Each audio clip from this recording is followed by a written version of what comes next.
Guys ready? Anthony, you ready? I'm ready. Put the camera guy on here. Okay. I'd like to call the Board of Selectmen's meeting of January 20th to order, and please join us with the pledge of allegiance to the flag. I pledge allegiance to the flag of the United States of America and to the republic for which it stands, one nation, under God, indivisible, with liberty and justice for all. I'd like to welcome everybody, and of course, Tracy over there, a new addition there.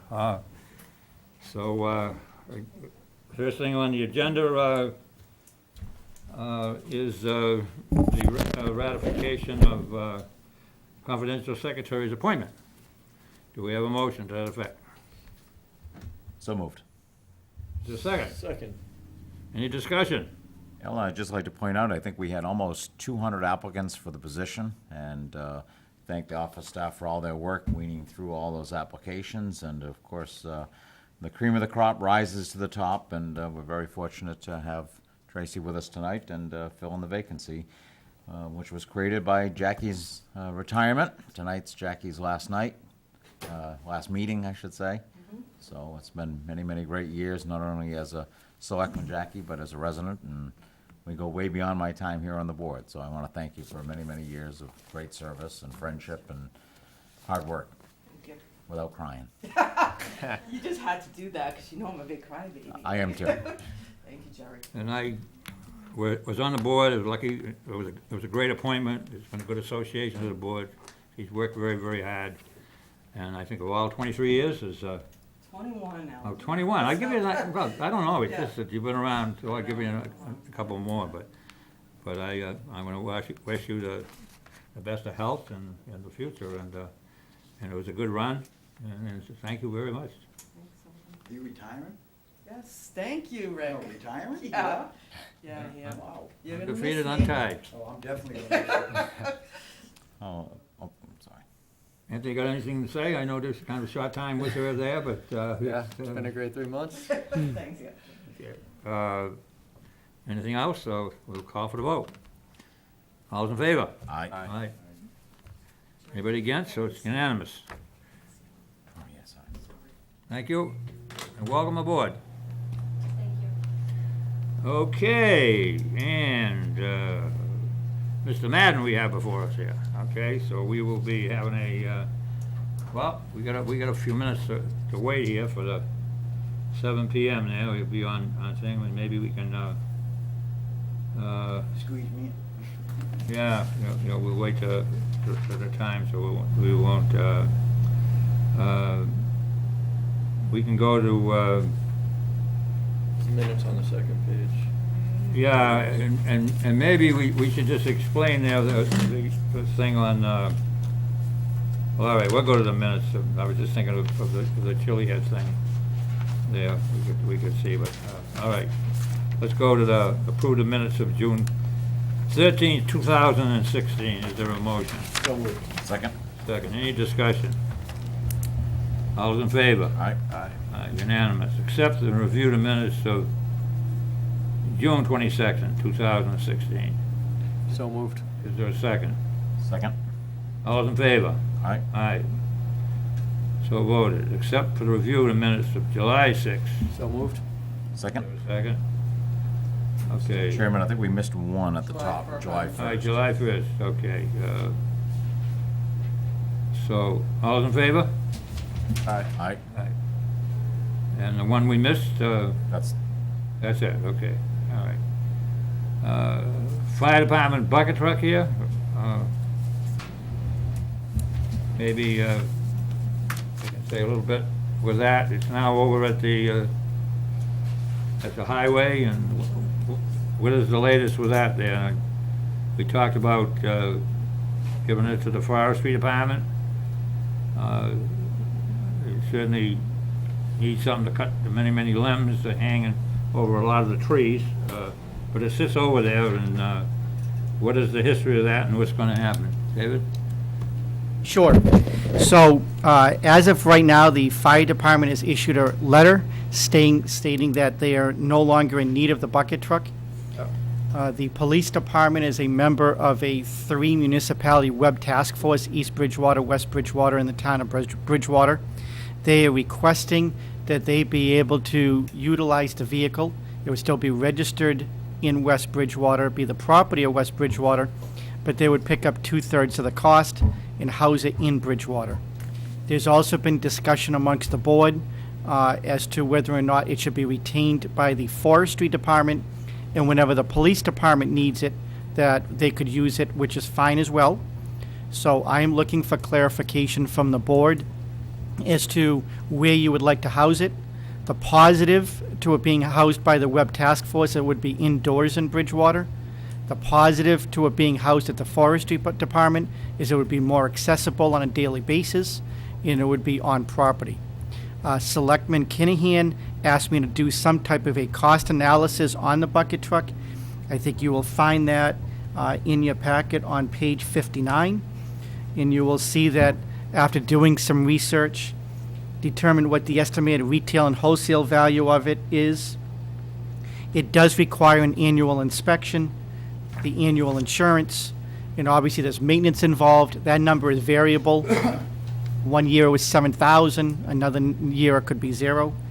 And then there would be some initial training. Again, Selectman Kinahan asked me what it's the cost for stipends, so I've put that in the analysis. One item to keep in mind, however, is that if we are going to use it for the forestry department, one item is that it should have a tree guard installed over it. A tree guard is a large metal grate that comes over. It was difficult for me to find pricing online, so I made one call. That person ballparked it between $5,000 and $8,000 to me, so that is what is in here. On top of that, I then included the expenditure for outside hire the last 3 fiscal years, which you can see is kind of all over the place. Although for FY16, it should be noted that that's really, even though it was only over 1 year, if you recall, we had a really bad winter that year. We couldn't do a lot of tree work, so more tree work got grouped into the following year. The last piece of information that is not on here, because again, I'm not sure what you'd want to do. He said the truck currently says fire department, so if it's going to be retained by the forestry, you may want to paint it. There would be a cost associated with that, but I didn't put that in there because you may just want to leave it white. So again, I'm trying to answer your questions from a financial analysis.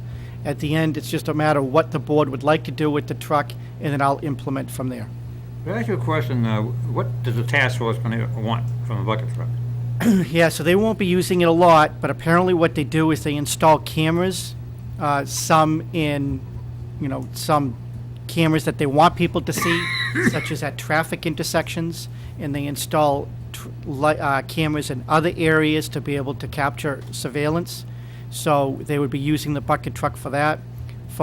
I've asked that specific question, so they're not going to be utilizing it more than maybe once every 2 or 3 months, most likely. The real benefit, if we gave it to allowed the web task force to house it, is it would be housed inside, and they would pick up 2/3 of some of the costs, which I've put in the grid. Well, I'll give you my personal opinion. I think that it should stay in this town, and it should be used by the forestry department and grads here. I think we have use for that truck here. There's no question about it. And now, I know that he pays for outside people to come in, do the tree work, and I think we have the help out there that can do the work. I know it's going to be costly. We might have to paint it and a few other things, but I think it belongs in West Bridgewater here with the forestry department. You go down the street here, as much as I try to work with Chris and everything else, and he says, I do the best I can. You've got limbs that are dry, they're hanging all over the streets. Up and down these streets, that thing can be used and utilized. I mean, I don't know how the board feels, but we should be the boss there. Like, I don't think he really feels that he really wants that over there. He hasn't made any kind of adjustment to me of wanting to keep it there. But I still think it belongs in West Bridgewater, where it can be used and utilized in West Bridgewater. Not just too long ago, you saw a bad accident, 2 people were killed. They both owned Dunkin' Donuts over there, and from these trees that are hanging over the street there. And a lot of these things, you can go up and down the street and see. even some of the things that don't look like they're rotted. We had a tree up in Copeland Street. It was a huge tree. The neighbor up there, the neighbor around the corner from me, just keep on, that tree should be cut down. Well, finally it was cut down. And, yeah, some of the branches looked dry and on that, it was still standing. When they cut that tree was completely rotted in the center, okay?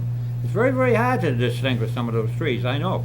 But when you see these branches that are hanging, and with no leaves on them and everything else, and just hanging out there, and I'm not criticizing the man, because West Bridgewater has a lot of trees here, but I still think that could be utilized in West Bridgewater, and I like to see it stay in West Bridgewater. But I got two other here, and hey, listen, how do you guys feel? Who, you want to talk first, or Anthony, go ahead. Well, Anthony? last time we talked about it, I was in complete agreement. The only thing that's making me somewhat hesitant is the $5,000 to $8,000 investment that would have to make to it. And I kind of had in my head that we did more tree work than we actually do. I mean, 2,000 one year, 9,000 the next, then 29,000. Seems like 29,000 is kind of the outlier. So to make a $5,000 to $8,000 investment to save a few grand a year, it might not be worth it. I'm assuming that Chris wouldn't be able to use the truck if the web task force had it without that tree guard. Yep. Well, my understanding is that there is no law that requires it. I would have to check with the insurance company, though, because they may not want to insure it. If they did insure it and somebody were to get hurt, say, for example, they're in the cab and you don't have the guard, we'd probably have some liability and some exposure. I will tell you from the research that I did, I couldn't find a forestry truck out there that did not have it. So I would highly recommend that we would have to do it. To answer your other question, is that even if it is housed in Bridgewater as part of the web task force, the forestry department will still have access to it. So it's not like they can't use it. And the last thing that I want to bring to the attention of the full board is that the amount that is in that grid for the amount of outside hire is not 100% going to go away no matter what, because part of that is for tree limbs and taking down smaller limbs.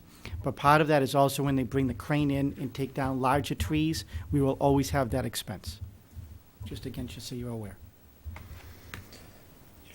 Well, I think by loaning it to or contributing to the web task force with it, it's a win-win. It's we contribute to the task force, we keep a vehicle that's maintained, we share the maintenance with two other communities, just like we do with a lot of equipment. If another town needs something and we need something, we usually can borrow and barter with other communities.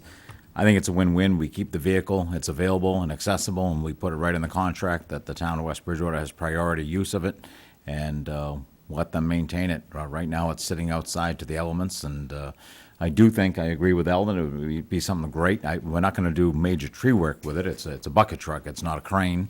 The trees can be groomed with it. Again, we're not gonna be taking down big trees. Like you said, if you watch tree work in town, it's done with a crane, the majority of it, but there are branches that could be trimmed. I know I talked to David briefly about some branches over at the school that need to be taken care of, that shouldn't require an outside vendor.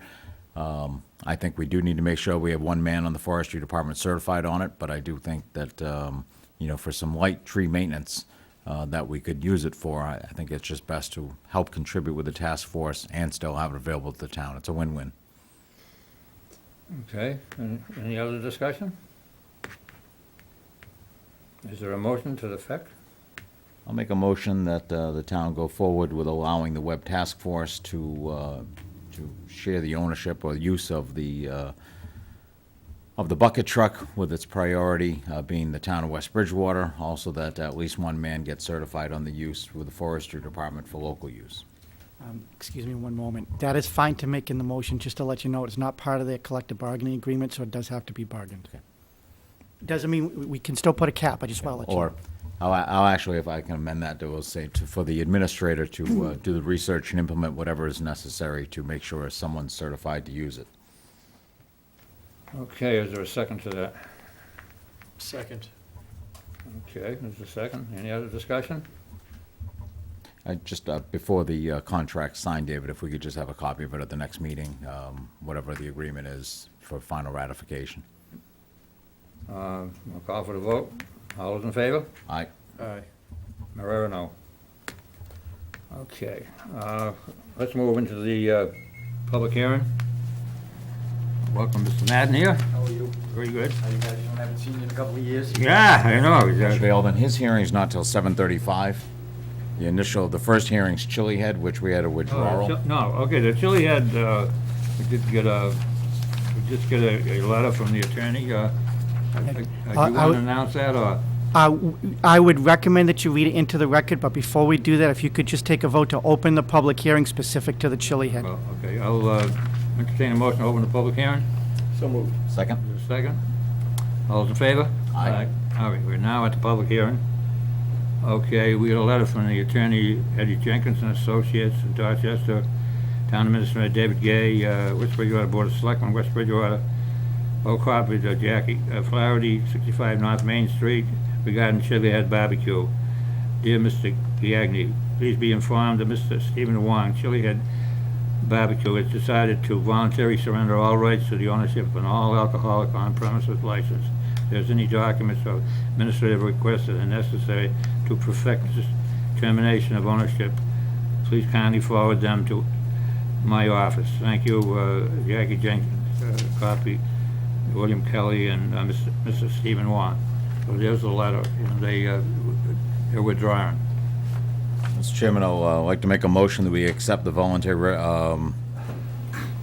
returning of the liquor license for Chili Head Barbecue, as stated in the letter. I do have one question, if we have a second on that. Is there a second? Second. Okay, you got a second. My only question is the letter from the attorney's not signed, so is this, They're gonna send a hard. okay, great, This okay. is just that, so we would have it. Excellent, okay. Okay. Okay, all of you in favor of, any other discussion on it? Says none, I'll call for the vote. All those in favor? Aye. Accepting the letter, all right. Unanimous, okay. So, moving along here. Mr. Chairman, please just close the public hearing, please. Is there a motion to close the public hearing? So moved. Second? Is there a second? All those in favor? Aye. So voted. Okay, so, where were we? We're on the back here. Electric aggregation consultant agreement.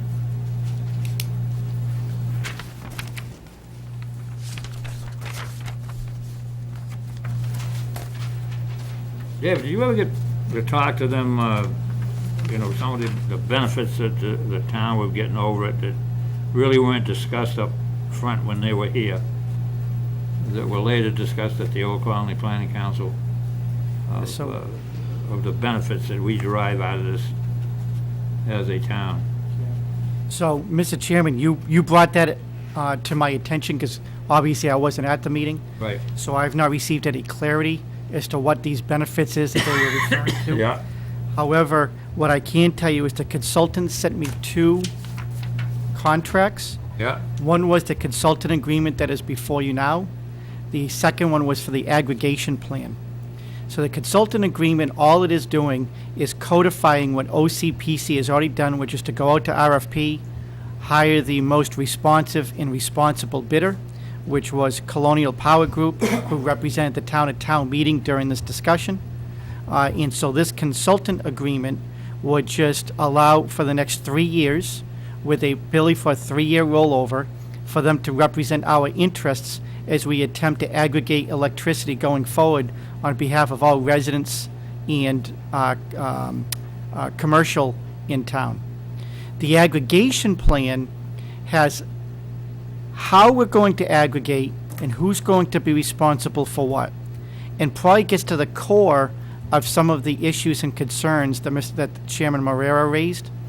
And I have not received a response from them, and I've requested from OCPC that we have a second regional meeting specific to that plan so we can, again, get some clarity on those issues. So before you tonight is only the consultant agreement, and therefore I have not placed the aggregation agreement in front of you until they're addressed. Okay, so that's gonna be addressed, and it should be addressed, and so now, it seems to me there's an awful lot of paperwork that's gonna follow on. I know you got enough to do now, you're gonna be able to handle all this stuff. It seems to be that there's a hell of a lot of that paperwork that is falling on those communities. I agree. That was one of my chief concerns, and I've spoken to some of my counterparts in other municipalities in their concern as well.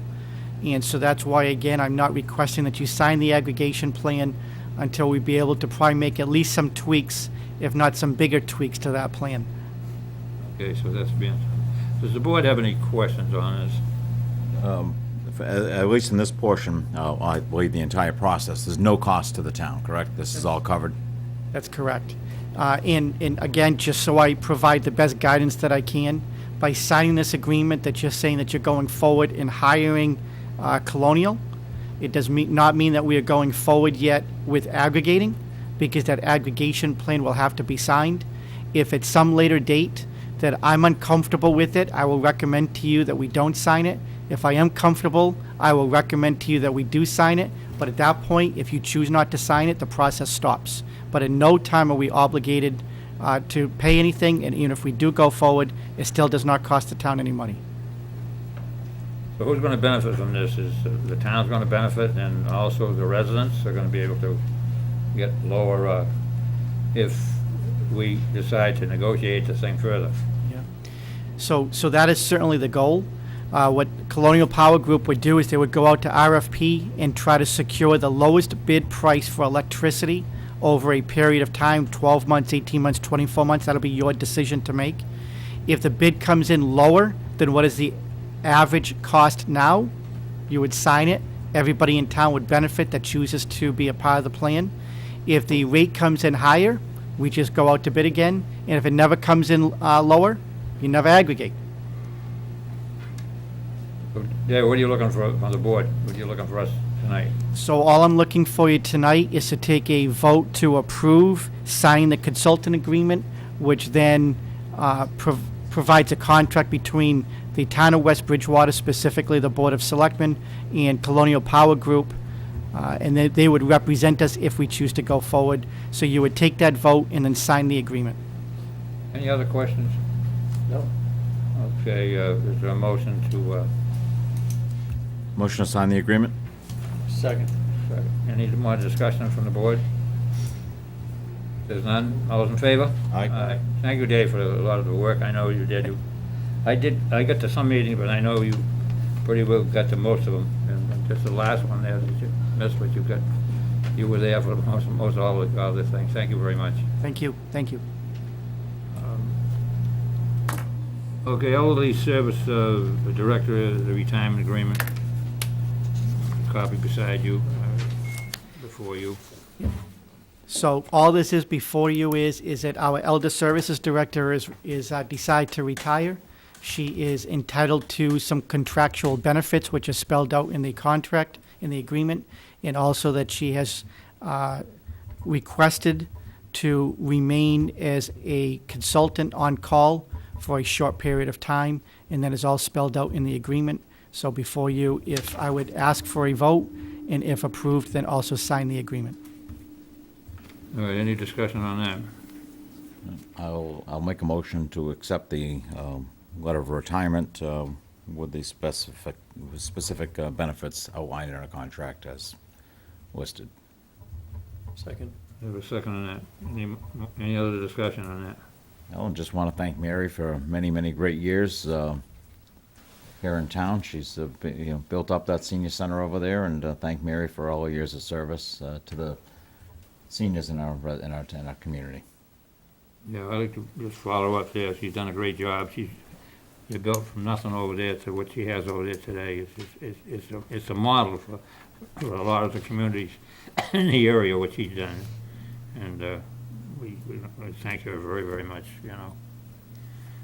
Maybe in this thing, a letter of appreciation from the board there too, of all the years that she served there, and, I'll amend that to be included in my motion. okay. Is there any other discussion? It's motion and second, all those in favor? Aye. Aye. Can So hand voted. no. Okay. Did you have a no? Yeah, is that a no? That's a no on the motion. Oh. I'm sorry. The whole motion. It was one The motion. whole Yeah. motion, you All right, voted, I thought it was but on the whole motion, okay, so let's make that a no. 2 in favor and 1 opposed. All right. All right, moving on, Riverbend Country Club. So, Mr. Chairman, I just placed this on the agenda for the board. You may or may not want to discuss it, I wasn't sure. But as many people are probably aware, is that Riverbend Country Club is currently being marketed as a property for sale. It's about 170 acres, and it is being marketed through Atlantic Properties, specifically designed towards 40B developers, since we are still below our 10% threshold. I would personally hate to see us lose all that open space. And I do know that that the owner there, although probably not very profitable, I know he is at least profitable with the golf course. So my thought process is to engage the board and see what you think. I will tell you what my thoughts are, is that if we were to if we were to purchase the property, I'm just throwing in a number, I don't know what it is, it's not listed, is that if we were able to purchase the property and say the bond payment was $250,000 and our property taxes were, say, $50,000, then what I would recommend is that we go out to bid for a golf management corporation, and there's plenty of them, and that golf management corporation would then pay us, say, $300,000 a year, and then they would be able to then manage it and hopefully profit from it. So my thought process, not to say it's right, but my thought process is not to try to profit from it, although if we can, great. But I think it would be profitable that if we could spend $0, retain it as open space in a golf course, still collect its taxes on it, and prevent it from being developed into a large-scale residential/commercial development. And if the board agrees, then what I would ask is for your blessing to reach out to the seller and at least get some financials and start doing our due diligence. If it doesn't make sense, we stop. And if it makes sense, we continue going forward. We want the town of West Bridgewater to become a buyer of a golf course and be in business. I'd like to look at more closer on, why is he getting out of it? I mean, why? It's not a profit for him. I know that the town could benefit from a few things, and it's a beautiful piece of property, and you all know how I feel about the 40Bs down there. Those are making a ton of money for him, and he just doesn't want that. We gave him permission to put that tent out there, and that was only kind of temporarily, and that stayed out there for the duration of that. And so to really get that thing moving over there too, it really should have its own function hall. And I think if the town takes it over, I think the town is going to have to go further with it. But how does the board feel about that? If I could, I've been, on board talking with David from the get-go. I think the last thing we want to do is own and manage a golf course for the municipality. I agree with David 100%. The last thing any of the residents would like to see is more condos and apartments in that property. And I know if you drive by, there's no doubt they've been doing perk tests already. It's a beautiful parcel of property. There's no doubt people in town wanted to maintain the quaintness of the town. There are a lot of wetlands there, but as group housing, or I don't mean group housing, but as cluster housing, they'll be able to have a joint septic system. As a 40B, they'll be able to bypass a lot of our regulations. And I agree 100% with David. If the town goes forward with buying it, we'd rather buy it, put on a deed restriction, and then sell it. Or I think the better choice is what we've discussed here tonight, that we put it out to bid and have a management company take it over. But I don't think we want to manage a municipal golf course. I think 100% we need to move forward with some type of an agreement or purchase the property. I'm not really in favor of the town owning a golf course, but I think if it's gonna prevent the cost of educating hundreds of kids, fire department having to increase ambulances, things like that, then it might be worth it, at least exploring. Yeah, okay, because it looks like it's heading there, be chewed up by those 40Bs, and they're spread out, and we get them all over town. By the way, where are we? We seem to have them springing out there.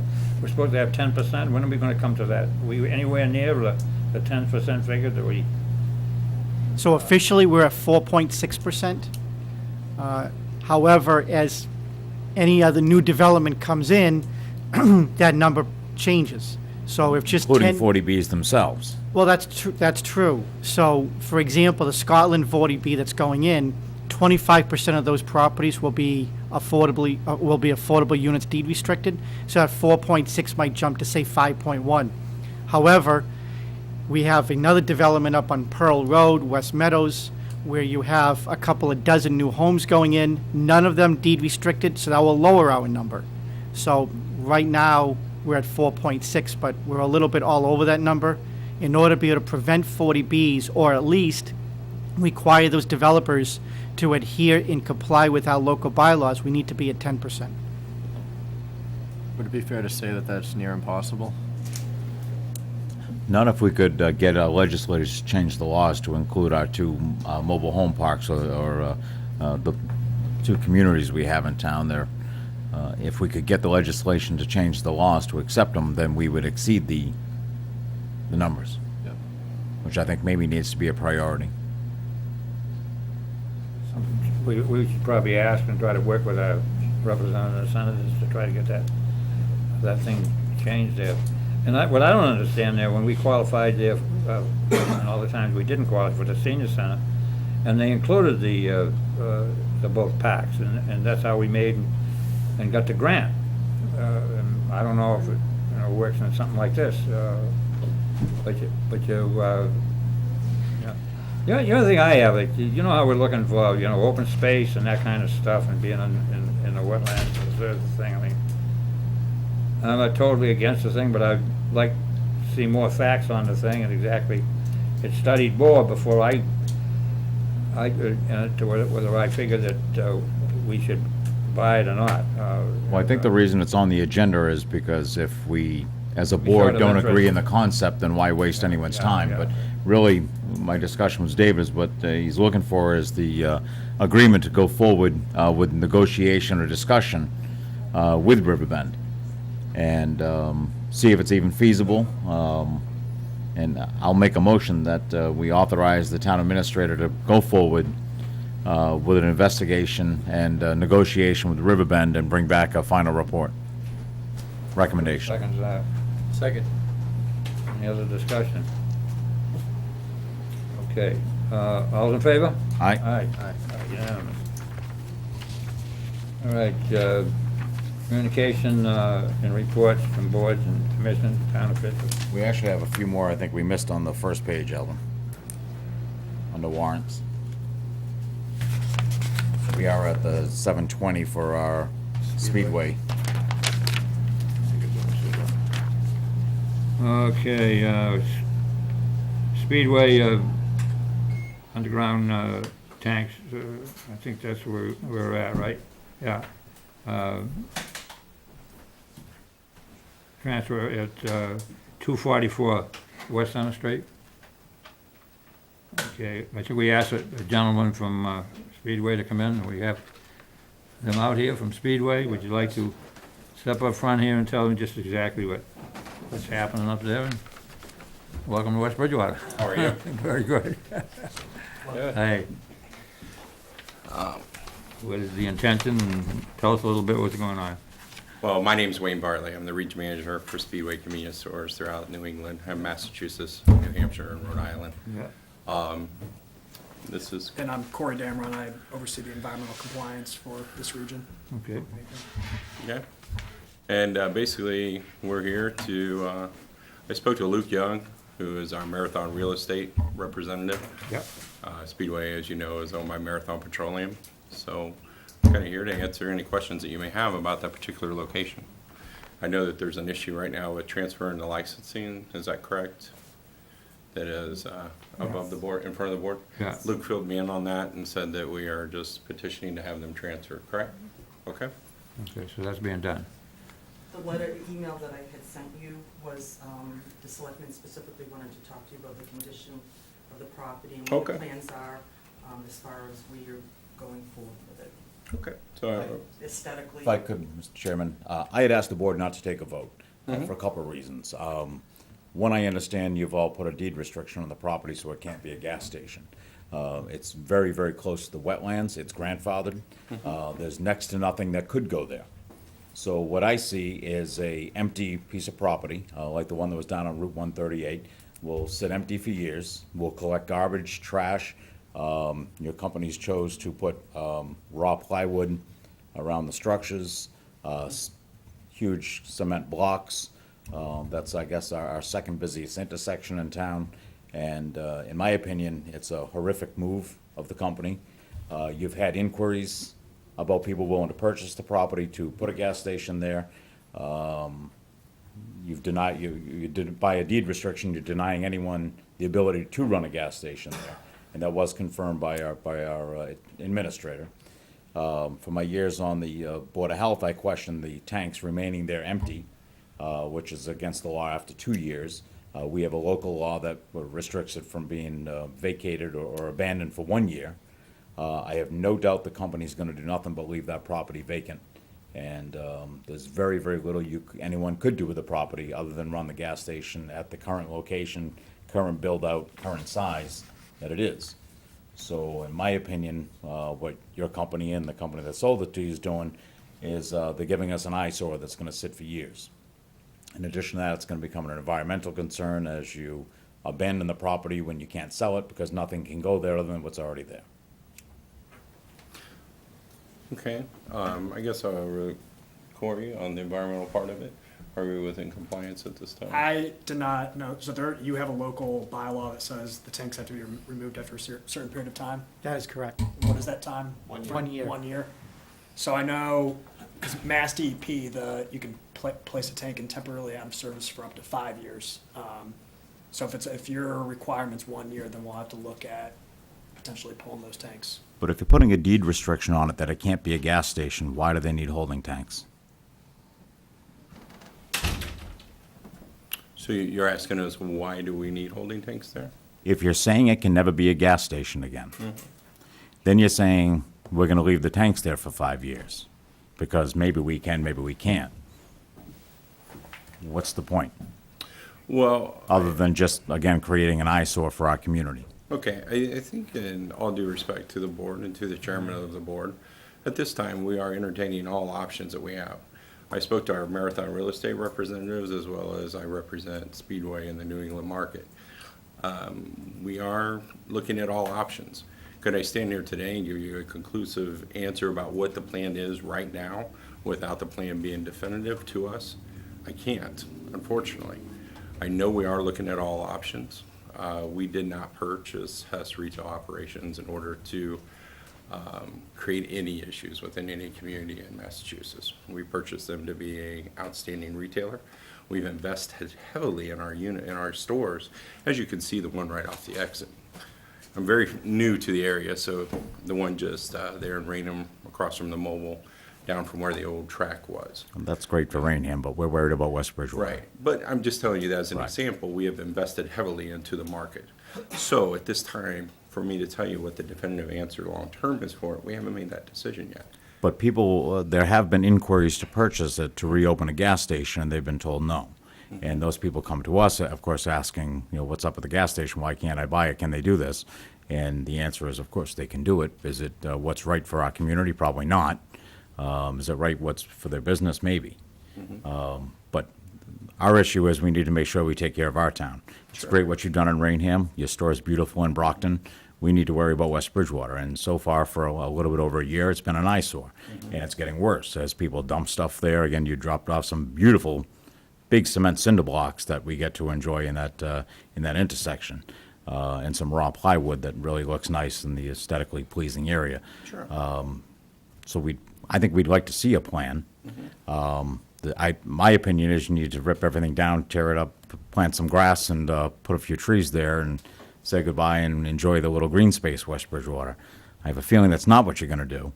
But we also have further the environmental issues with you abandoning, even if it's for 1 year or 5 years, tanks that you're telling everyone they can't ever use. Because we'd like to see a thriving business there. I'd like to call from the fire chief has his hand up in the air. Yeah, we spoke to, Lenny Hunt. I talked to the Department of Fire Services yesterday, they told me 2 years. So I can only tell you what I was told yesterday. Besides, those tanks have been there since 1987. So those tanks are close to 30 years old. I realize they're double-wall fiberglass tanks. I understand that, and they were tested, as he said, they were tested, and they did pass their tests. I think it was 2014. or 15. I'd have to confirm, but I think it's 15. we have a contractor who does But compliance they have, testing. they have been tested, and they are solid, they are secure, so. But there's, I guess, the monitoring system that's there now, that would have been there when the gas station was in operation, is not being monitored either. Are there's still fuel in the tanks? No, the fuel is drawn down completely, yeah. Because nobody ever notified the fire department, as they're supposed to, that the fuel was removed from the tanks. So, that's why I asked. I was surprised to close it. I know that there isn't a space probably to do what you really would like to have, but as far as the cars that go by there, how many a day there when we took the surveys there? About 30,000. You're talking about a market there, it's there, I mean, and maybe it's a little bit more smaller scale than you guys are, because I do stop the gas station in Brockton there, so I'm familiar with your operation. And I hate to see it go, tell you the truth, you know, but if you did something, it would have to be in a smaller scale. But right now, I have to agree with Jerry, it doesn't look very good the way it stays there, so. Sure. It was also pre-existing non-conforming, and I don't know off the top of my head, how long would they remain grandfathered? If the gas station stays closed for 3 years, they would lose their grandfather clause and not be able to use the property. Yeah, so many provisions require 2 years, pre-existing non-conforming, that is. However, if it doesn't change use, sometimes it has additional tolling requirements. So I can't definitively answer the question. I will say this, just in full disclosure. I spoke to Luke Young as well on October 25th. And when I spoke to him, Luke Young is from Speedway, and he's the one that informed me for the first time that Speedway had purchased it, but it is a corporate policy that when they do not remarket it as a gas station, that when they resell it, that it will be deed restricted, so it can never be a gas station to a future end user. He had explained to me that the property was an underperforming location and would not meet the financial requirements for Speedway. I get that. However, as Selectman Lawrence said and Chairman Morera, the issue is that we didn't want it to remain vacant, which is exactly what I explained to Luke. And he told me at that time that they were in the process of hiring a remarketing manager. Maybe that was Wayne at the time, but that they were in the process of hiring a remarketing manager, and that I would hear back from him once they knew what their future business plan was. Very surprising. I've never heard from Luke. However, on November 30th, I then had a phone call with Sanjen, who represents Hess. He was concerned as to whether or not we had any local bylaws or ordinances, being a town, it's a bylaw, that precluded them from remaining vacant with a vacant building and having the storage tanks in the ground. At which time I did let him know that we had the bylaw and we had never received the legally required letter as to when they officially closed, transferred ownership, so I did not know when the 1 year told. And again, I was told I would receive a letter.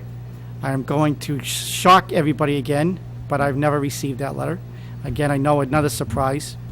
And I will say that although our local bylaw states 1 year and Mass DEP is 2, we do have the flexibility and the empowerment to further restrict state law.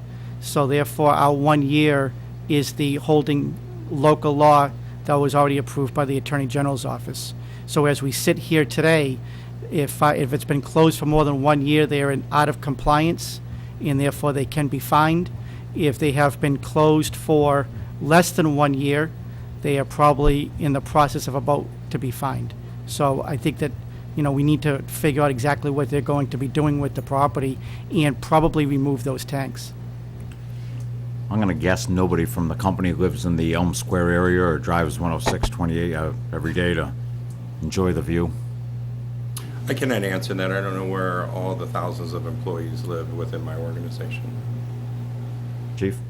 I guess my only question would be, if you're not going to let it be a gas station anymore, then why do we need underground storage tanks?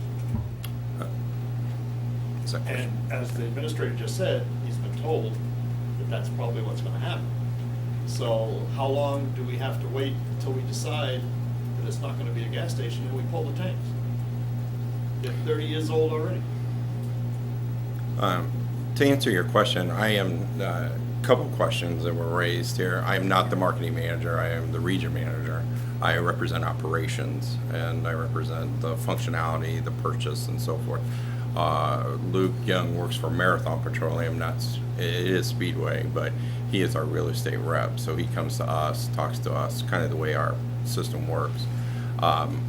That decision has not been made yet, of whether or not we will sell it to a gas station. I know that he was informed that. I cannot say that I have seen that come across my desk, that it is definitely not being sold, or it will be sold with deep restrictions. I do know that Speedway is an environmentally conscious and responsible company, as well as Marathon Petroleum is, and anything that we do need to do, we will do to stay in compliance, as Corey is here as representative of our company. We pulled tanks out of many locations, many times, and we can do that. We can. We can pull dispensers. We'll do whatever we have to do, as Corey will acknowledge, representing our environmental compliance group. We'll do that. At this time, again, unfortunately, I do not have the definitive answers for you.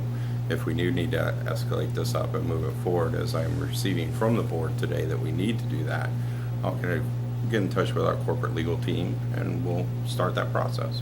And then we'll see where we need to be. You look like a guy who likes to get things done. What's that? You look like a guy who likes to get things done. Would you follow up on that, see if you can speed it up a little bit to try to Sure. get this thing resolved? I really appreciate that. Make a call tomorrow I know the morning, town Chairman. would appreciate it, because we might meet you down the road in another adventure down here, and we want to leave on a positive note.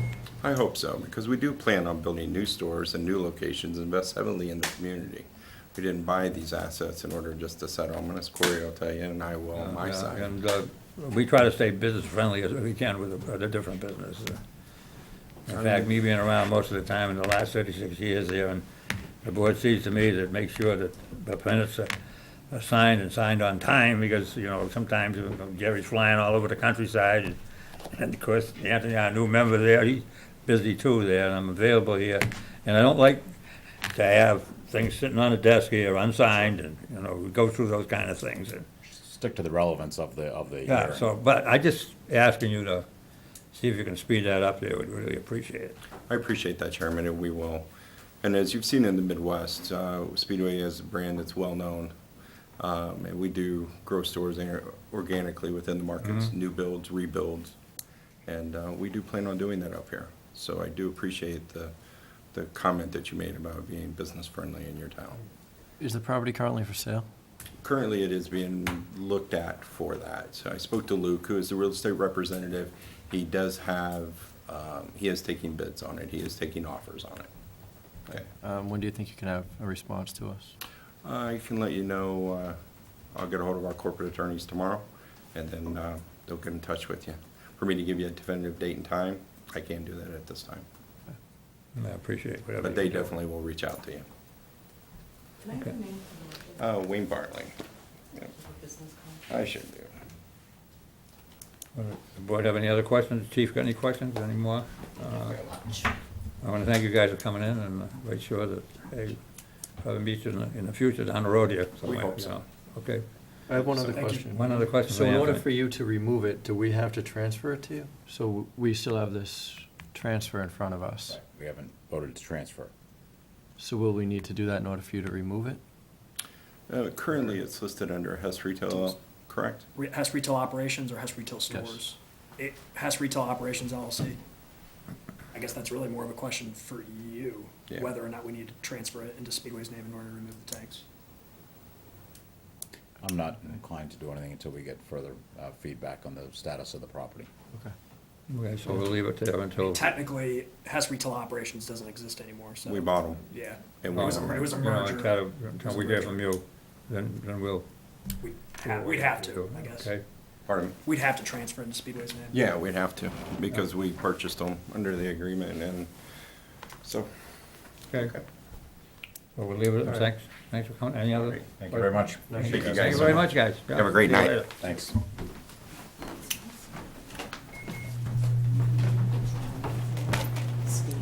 Sorry, sorry to make you wait there, but hey, that's the way things go around here. That's Okay, I haven't been here all that many times, so it's okay. I like listening. okay, pay attention up here. Mr. Rick Madden, Trading Post 194, South Main Street, West Bridgewater. The Board of Selectmen respectfully request your presence at the public hearing on July 20th, 2016 at 7:35 PM Town Hall, Board of Selectmen, 65 North Main Street.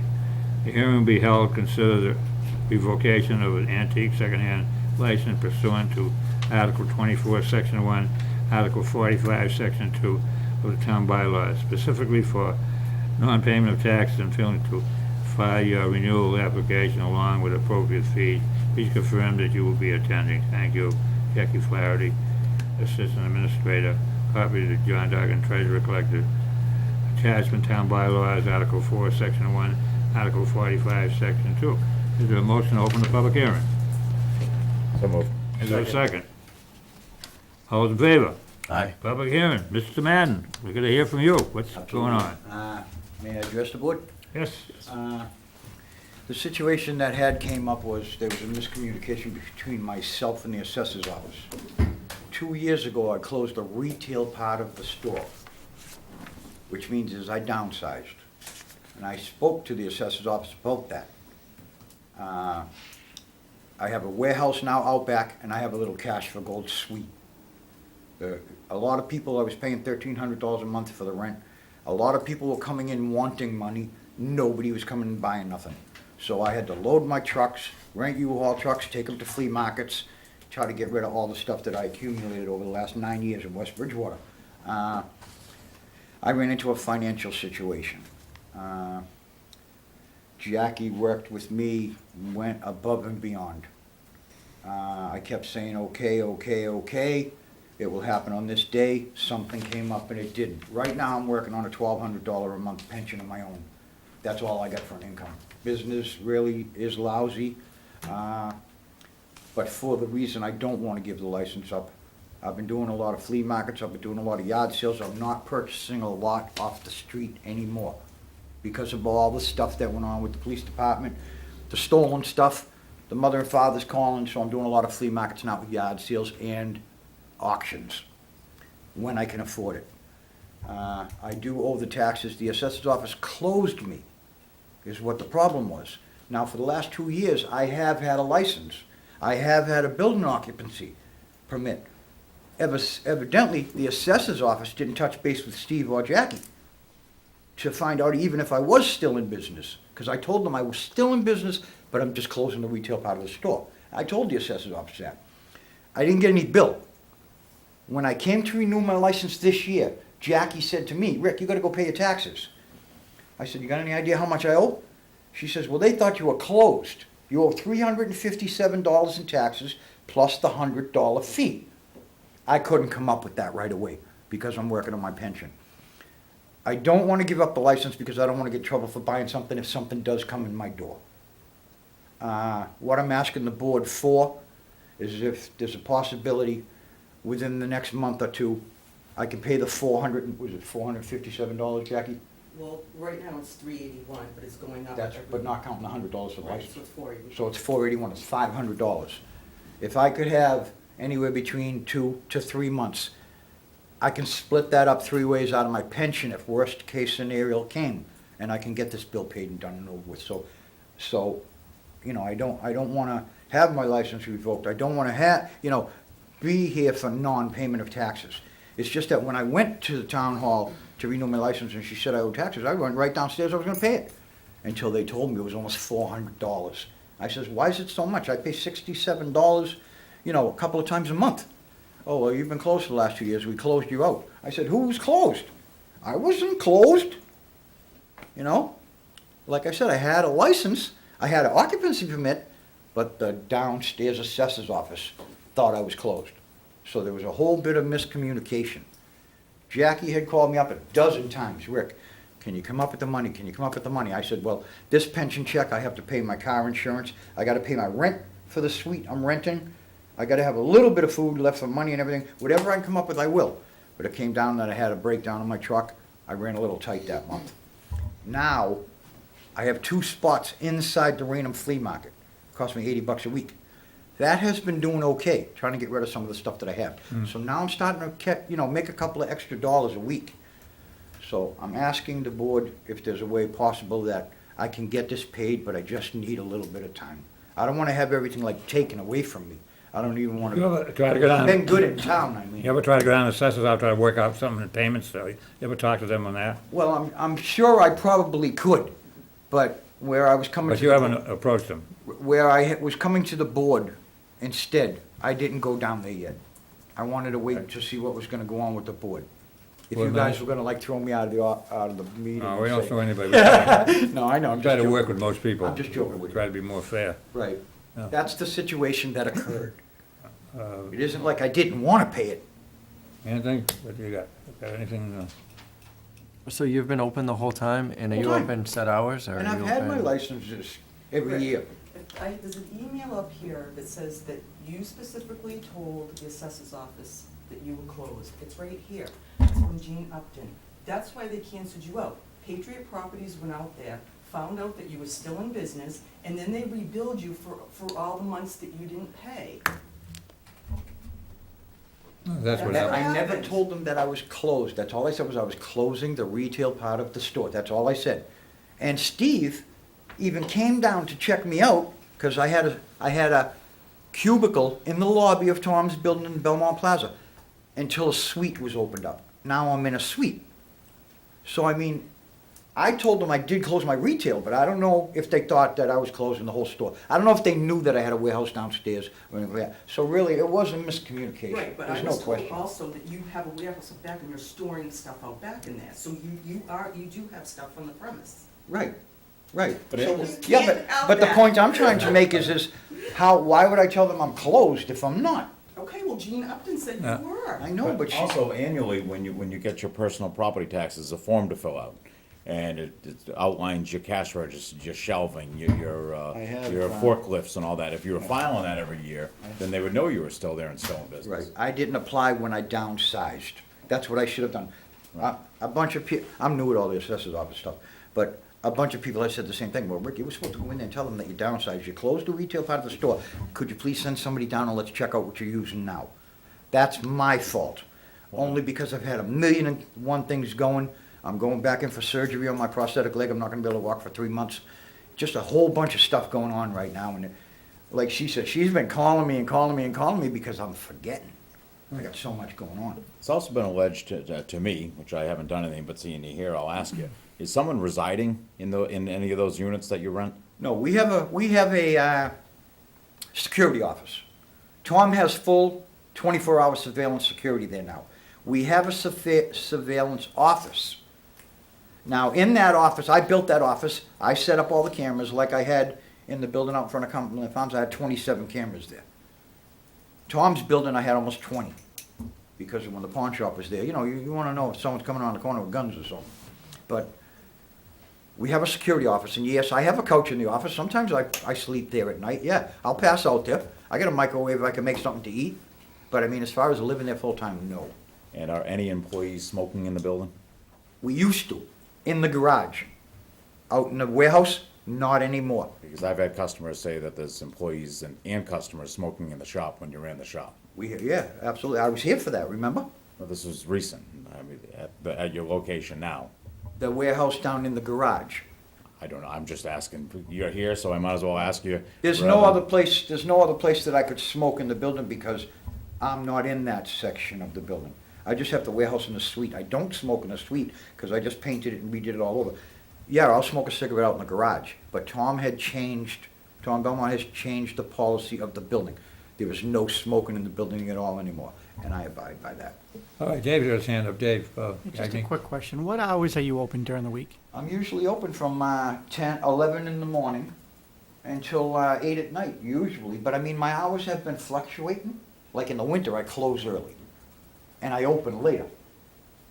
Yeah, I ask because in an attempt to try to help out, get some additional information, do my homework and my due diligence, I went down and visited your facility yesterday, and all the doors were locked. It was about 4:30. I couldn't access the building. There was nobody That's there. when the door is locked at 4:30.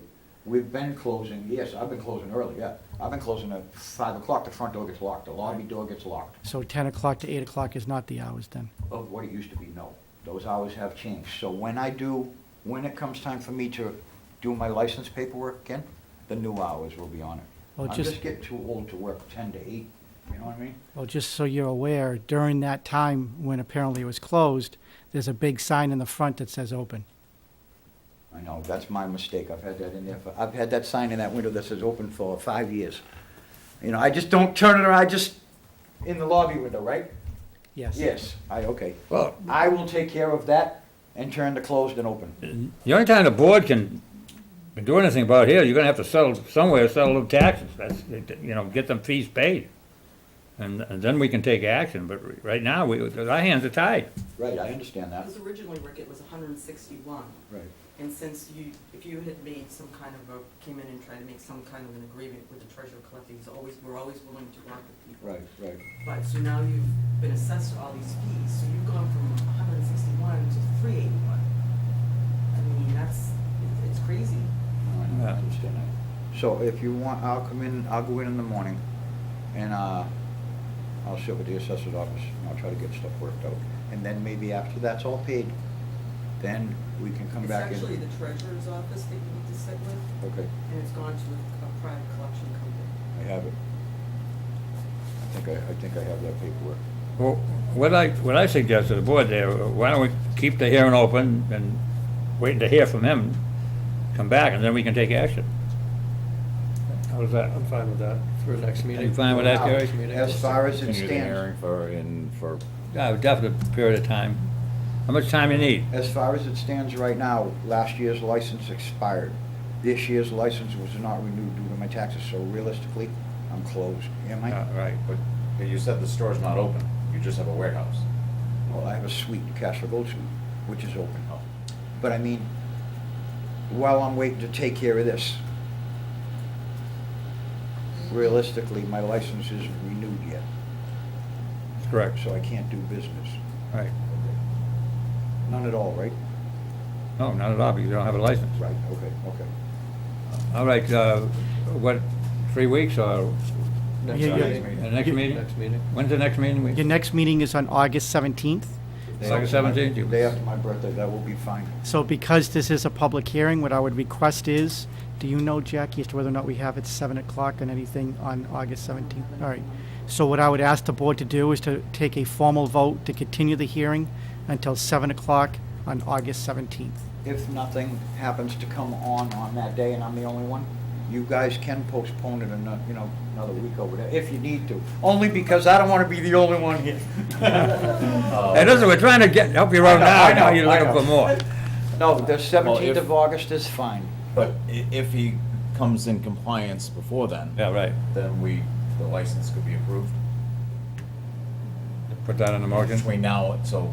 So as soon what as I'm I saying get is, paid. There'll be we're gonna You continue pay up the there, hearing in other the words, 17th. they'll make the motion If to in that the effect. meantime you get full compliance, then the license is considered approved. Okay, so I'll do the paperwork with her, I'll get the paperwork But from it the has to be in assessor's full office, compliance, and I'll make sure Jackie gets a copy of that before she make does. sure she's happy. Well, with she's that. not gonna be here. Everything, the office. Okay, yeah. Mallory's still here, right? Mallory's So- still here? We had this conversation. I can't remember yesterday. I got so many things going on. So what I'm I, getting older, I'm turning 60. So what I would ask the board to do is to take a vote that if Mr. Madden comes with it into compliance between now and August 17th, that his license then becomes effective from the date of payment and turning in his application and signing all the forms that he needs to. And if he does not do that, then on August 17th, we will have that public hearing, and then you will make a decision at that point what to do. That's So that's Second, fine. any other discussion? That's fine. All those in favor? Aye. Hey, okay, Thank you very much. thank you. Jackie. I will see you Talk again. to Tracy. I won't Hi, be Tracy. here. Okay, thank you, Thank you. Chairman. Thank you. Take care now. All right. Okay. What do we got? Oh, transfer a common victor license from New York Pizza, PLM Corp., DBA, New York Pizza, 27 East Central Street. Yes, how are you? What's your name? How are you guys? Hello. Okay. Name for the record. My name is Artan, Ah, and I've been doing this for 16 years. okay. The last 6 years I was in Boston. I had a pizza shop over there. So I sold it on April 1st, you know. So now I'm taking over the New York pizza. I'm going to keep the same food, same hours, and we'll try to have this, you know, much better service. So it's gonna be a New York pizza style there. Most of the pizzas around here are bar pizzas, right? So you're going to that style, okay. Yeah, New York style pizza. All right, and the hours of operation are, Hours the same, Monday to Thursday, 11 a.m. to 9 p.m., and Friday and Saturdays, 11 a.m. to 10 p.m., and Sundays, 12 noon to 8 p.m. okay. All right, and you're gonna be there, or you're gonna have a manager there, or who's gonna be running it? I'm going to be there, but I have a partner too. He's my brother-in-law. He's going to be the manager, Okay. but I'm going to be there too. And what's your partner's name? Evria Gorduchis. Okay. That's easy to remember. It's not easy, no, it's not easy. Yeah, yeah. You can remember the name, but not the last name. Jackie, you're gonna, I'm not, I just forget that. I know. Yeah. David, do you know of any violations that they've had? I am unaware of any. They don't currently, the former owners before these had a beer and wine license. They don't, right? The current establishment, okay. Okay. But I was going to ask you guys about the beer and wine. So I personally think it's great for a pizzeria to have, what do I have to do some- actually? come on in and see the office. Okay. I'll make a motion to allow the transfer. Second? is there a second? Any other discussion? It's on a call for the vote. All those in favor? Aye. Unanimous. Welcome to West Bridgewater. Thank you. Good luck. Thank you. Thank you. Hope you sell a lot of pizzas. I'll try. So am I all set? All set? Okay. All right. Thank you. Yeah. Thank you. Good luck. See ya. Thank you. Have a good night, everybody. You can Yeah. get your license tomorrow if you Tomorrow? want, tomorrow if you wanna come in, Okay. right here. Okay. Thank you. Have a good night, everybody. Yeah. Thank you. You too now. Okay, so that takes care of that page, huh? So we're gonna go back on here. We talked about the Riverbend Community, public period. Is there anything from the public? We got Bruce out there. Bruce, got any comments or plus or minuses? Nothing to say? I don't know, Bruce. There ain't too many times I meet you don't have nothing to say, so. Having a vacation tonight, huh? Well, I'd like to welcome you to the Board of Selectmen meeting. Alden, I had one thing I wanted to bring up. Yes, sir. When I was going through the warrant earlier, I came across a couple large purchases, and I'd like to consider authorizing either the town administrator or the board to set controls to, for purchases either that meet a certain criteria or that are over a certain amount. I think we should, maybe policy? at next meeting, try to come up with a plan for that. Yeah, I agree with it. We should know what's going on, because a lot of that stuff was before the key committee there, and now it was purchased after the July 1st, because there was more money in the budget. I said, certainly the board should know what's going on and what is being purchased. I think in the past, Eldon, if you remember, we've also, in the past, I don't think we've done it the last couple of years, but we used to send out a memo saying any purchases over $2,000 have to be authorized by the administrator, because when the clock's ticking and they see this money still in the bank account at the end of the year, quite often big purchases come up. Some of them are not necessary, some of them maybe we wouldn't approve. But in the past, we've had a year-by-year policy we've set that any major purchases would have to be approved by the administrator first. Kind of a little spending freeze as we wrap up the fiscal year. Yeah, I know, since this thing has happened, and Anthony's kind of brought it up to my attention there, and I'm very, very concerned about it. It's also happened in other departments, and not only on that, so this shouldn't be a practice. We should have a handle on like Jerry says, it was over $200, something like that, you know, we would know exactly what it's being used for. Because a lot of these things that I see have gone through capital budget and they've been told no this year, and then because there's extra money in the budget, they move forward and purchase some of the things that were turned down by the capital budget Yeah, committee there. yeah. See, I don't know if the board is aware, and I found out from the highway, there was also purchases over there of a trailer. There was also purchases over there of changing the light system, both in the highway and in the mechanics building. And those things are major expenditures. I mean, we're talking $8,000 here and $8,000. We should know where that money's being spent. And I agree with you 100%. And thank you for picking that up. All right, so I'd like, David, for the next meeting, could you put together a recommendation Yeah. for amounts or criteria? Will do. Thank you. Is there a second to that motion? Second. Any other discussion? All those in favor? Aye. Aye, so voted. Okay, anything else, public comments or, Helen, I don't know if it's been announced, but Mallory's absence probably has been noticed the last few times, and our assistant administrator had a baby boy a few weeks back. Yeah. Kevin George Ehrenstein, so we welcome him to the West Bridgewater family and congratulate Mallory and George on a beautiful new baby.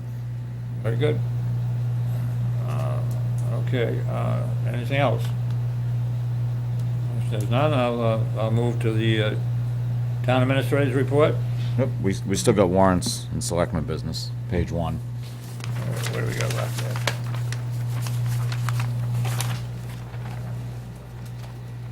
Full assessment, okay. Yeah, we skipped that up. This is what I don't like. I don't like these things that we have public hearings and then we have to agenda around. You're moving around this agenda, it's like having no agenda at all. I mean, you know, this is unreal, you know? You know, like the hearings are set for 7:35. We had another hearing at 7. Then we jump to all the other stuff, but Well, the I option think is that's sitting gonna have around to in be- between and doing nothing, that's why Well, I we know try to that. utilize the time. All right, let's go. Vote to conduct a soil assessment center through civil service for the lieutenant position. Eric, Yep, so the police chief, the new police chief, obviously he has been promoted from lieutenant to chief. We are a civil service community, so we have two options in order to fill the position of lieutenant, is that we would either do a civil service exam, which means that we would be kind of at the whim of whenever civil service makes that next exam available. Okay, Or we can go through an assessment, which is what we did in order to hire our current chief. The assessment would be a third-party outside vendor, and so the police chief is requesting that we begin the process to hire an assessment center in order to secure the position for the next lieutenant.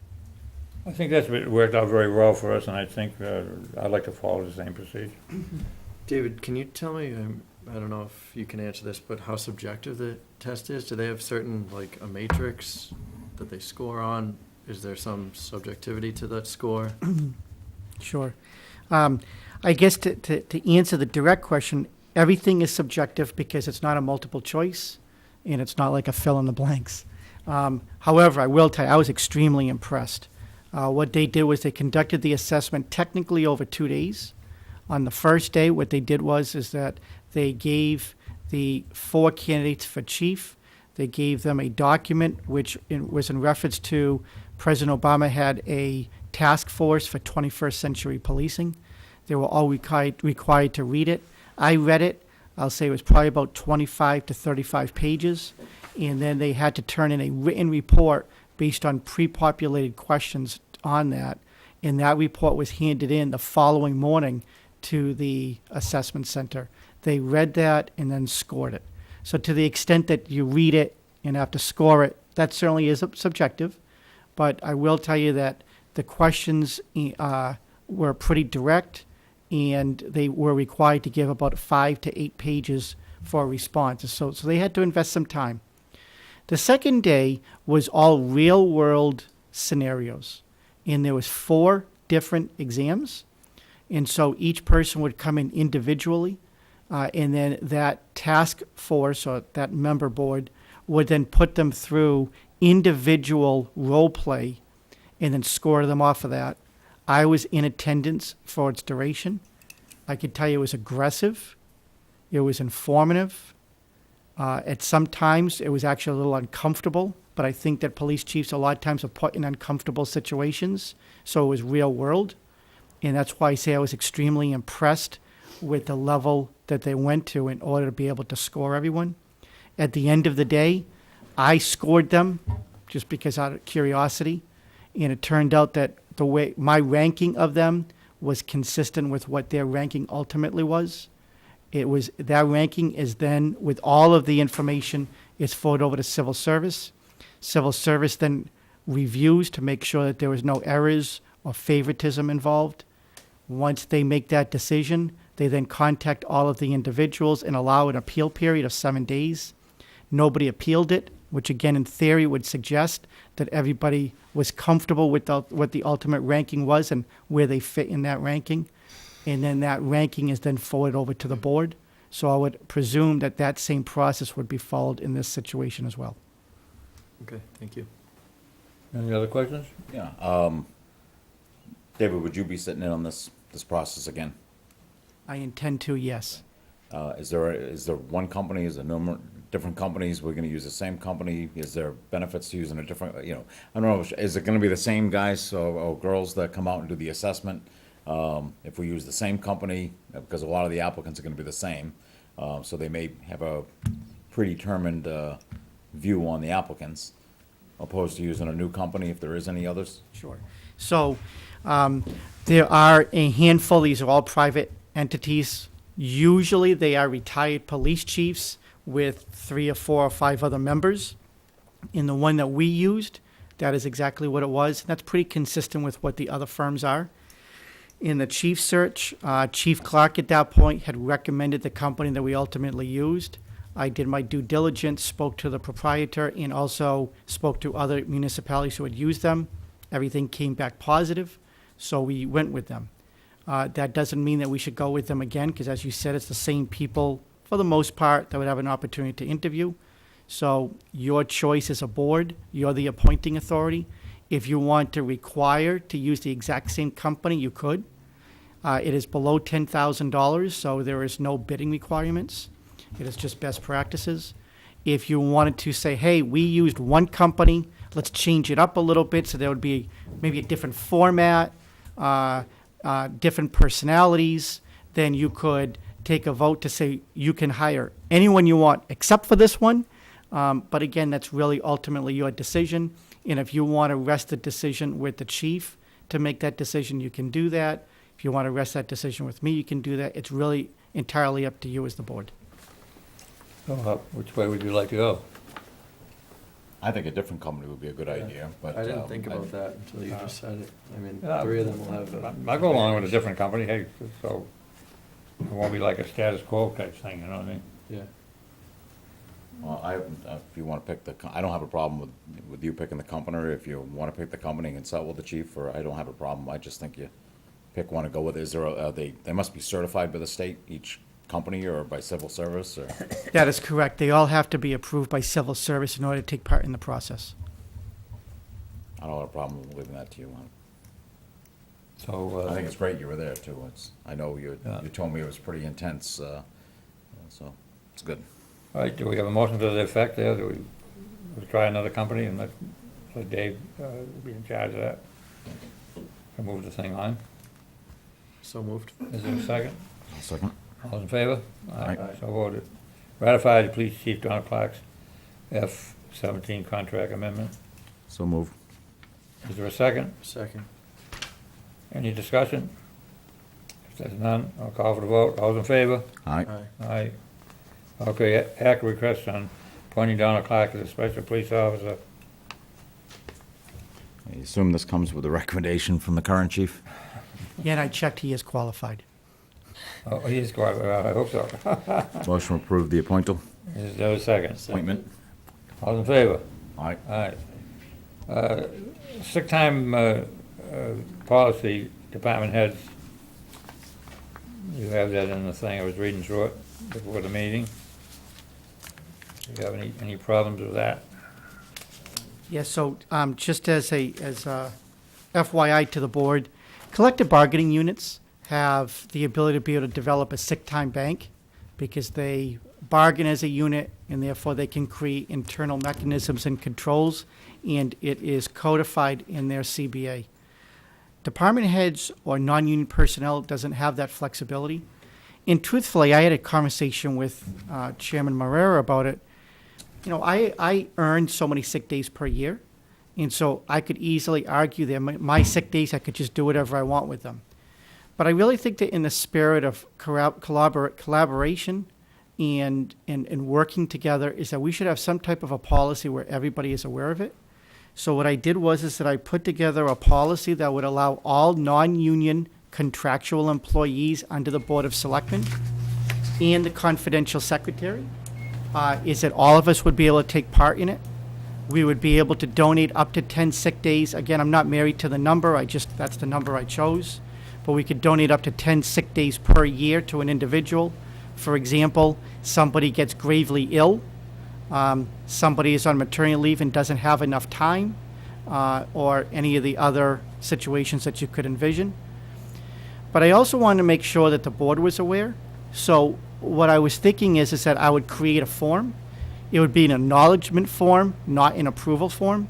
But that form would then go to the chairman that would highlight who is donating to who and how many days. And then the chairperson would then sign it. So that way he or she knows and then could pass it along, or I could pass it along to the board. I recognize in many instances you're requesting the town administrator to handle some of these things. And the only reason I chose not to recommend that I'm the one that handles it is because in the future I may be the one donating the days, for example. And so I didn't think it would be appropriate for me to sign it. So that's why I was recommending the chair of the board to sign it. And also I ran this by Treasurer Duggan just to get a second opinion. He and I tweaked it together, but so I do have multiple department heads who are comfortable with it. This is pretty consistent with what the union does, so. Right. Did you consider a max number of days that can be accepted by the donee? You know, I didn't. Again, this is a Board of Selectmen policy, not town bylaws. It could be amended every month if we wanted to, or every meeting. I felt that if somehow there was going to be some abuse of it, it's easily amendable. 48 hours notice, you call a meeting and say, that's it, we're changing this policy. I didn't look to try to put a maximum on it because truthfully, there's no maximum in the CBA agreement.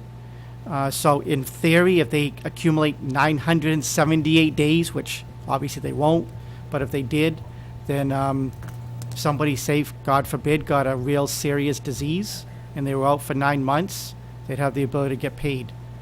It's not a bad suggestion, but I did consider it. In my personal opinion, I didn't think it was warranted. Okay. Okay. And should Mallory be listed under here, or does she fall under Yep, she would be a non-union contractual employee. the jurisdiction of the board? Yes, that's correct. Yeah, that's a very good point.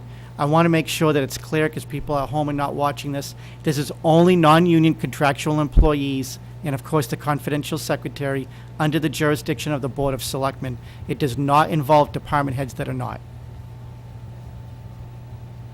Anthony, you want to take this just for consideration, vote it at the next meeting? If you have any other questions? I'm fine with it. Okay. Or is it a motion to implement it? A motion to approve the sick bank. Is there a second? Opposed. Second. Any other discussion? All in favor? Aye. Aye. Thank you. Yeah, we got this minutes here, that didn't go over the rest of them there, we take a vote on that, we approve the minutes of June 1st. Yeah, I got it. You got that, so that's all done? Okay, so, all right. So now, I guess we're just moving back to the town administrator's report. Thank you, Mr. Chairman. If it's okay with you, Mr. Chairman, since Mr. Holmquist is here, I'm going to take my report out of order. Yeah. I had a conversation with Bruce yesterday, and obviously our Elder Services Director has retired, and I want to make sure that I want to get his feedback because the Council on Aging Board is provided by statute. It's also in our bylaws, and so I want to inform him that the Board of Selectmen would be discussing the search for the new COA director. I need some guidance from the board as to what we would like to do going forward.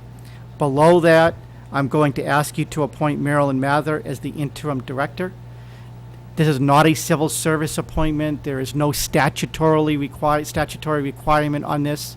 So, for example, if you want to appoint Marilyn Mather as the interim director, and she could be the interim director for 6 months while the board and the town figures out exactly what you want to do to fulfill it. She could be the interim director for 3 weeks if you want to appoint at your next meeting. It's really just your choice as to how you would like to proceed. And your board is requesting that, Marilyn? Yeah, okay, so, okay. Any questions? I've known Ms. Mather for many, many years. I think she's a strong person to help grab the reins over there and keep things in line till we find a full-time director. And I should inform the board that as you name her interim director, if that's what you're going to do, is that the motion should include the past practice that in the collective bargaining agreement, we do have to pay an additional stipend for the work that she's doing. Past practice with all of them have been additional $6 per hour, which comes out to about $180 per week. I've already spoken to Ms. Mather about it. She understands it. She's in acceptance of the terms. And I've also spoken to Bruce as well. And so I would not expect any issues from the union. But I just want to inform you that when you do take the vote as interim director, that you would include that we would also pay her the stipend while she's the interim director as well. Okay. And I'm so sorry, it would be retroactive to July 4th. The reason being, I actually had a conversation with Selectman Kinahan yesterday, and then I did more research, and unfortunately, my civil service hearing precluded me from doing much today. So I meant to reach back out to you. I reread the collective bargaining agreement, and where even though that our elder services director is technically on vacation until mid-August, she is not going to be there working. And so the agreement is pretty clear where if the person is doing the other person's work for more than 10 consecutive days, is that they would be paid the stipend retroactive to the date that they actually take over. So in this case here, it would be July 4th. I apologize. I wanted to get to you. I just couldn't today. No problem. Okay, is there a motion for the interim director? I'll make a motion to approve as recommended by the administrator with the support of the Council on Aging. Is there a second? Second. Any other discussion? All those in favor? Aye. So voted. All right, process research, well, we have Bruce here. Which, well, there should be, people from the council there. They're on selection committee there for the search, for the council director, for the permanent position. What process does the board want to take on that? And it's been so long that we've done this thing, and I don't even remember what process came before, but we should have a process out here of interviews and Mr. Chairman, if I could, before we go forward with actually appointing a Council on Aging director or setting the process, I would like to ask that our Assistant Town Administrator, who's on maternity leave, do some research with some surrounding communities that have incorporated a community center aspect to their senior center, incorporating two. It does numerous things. It opens up the community, the senior center to all residents with different activities, perhaps after the senior activities are done. There's lots of possibilities, and there's lots of pros and cons. But before we move forward, I'd like to ask that Mallory, during her maternity leave, do some research and do a study on the possibilities and the pros and cons. I think that when that was achieved through the grant, I think one of the stipulations that center will be used only for senior. That was 8 years, according to Beth Farrisee when she was here. Yeah, And that has well expired by As now. far as I'm concerned, I'd like to see it stay as a senior center. I know what you're saying, Jerry, you're opening up, but you're also opening up for an awful lot of other things that could happen over there. I myself would like to see it stay as a senior center.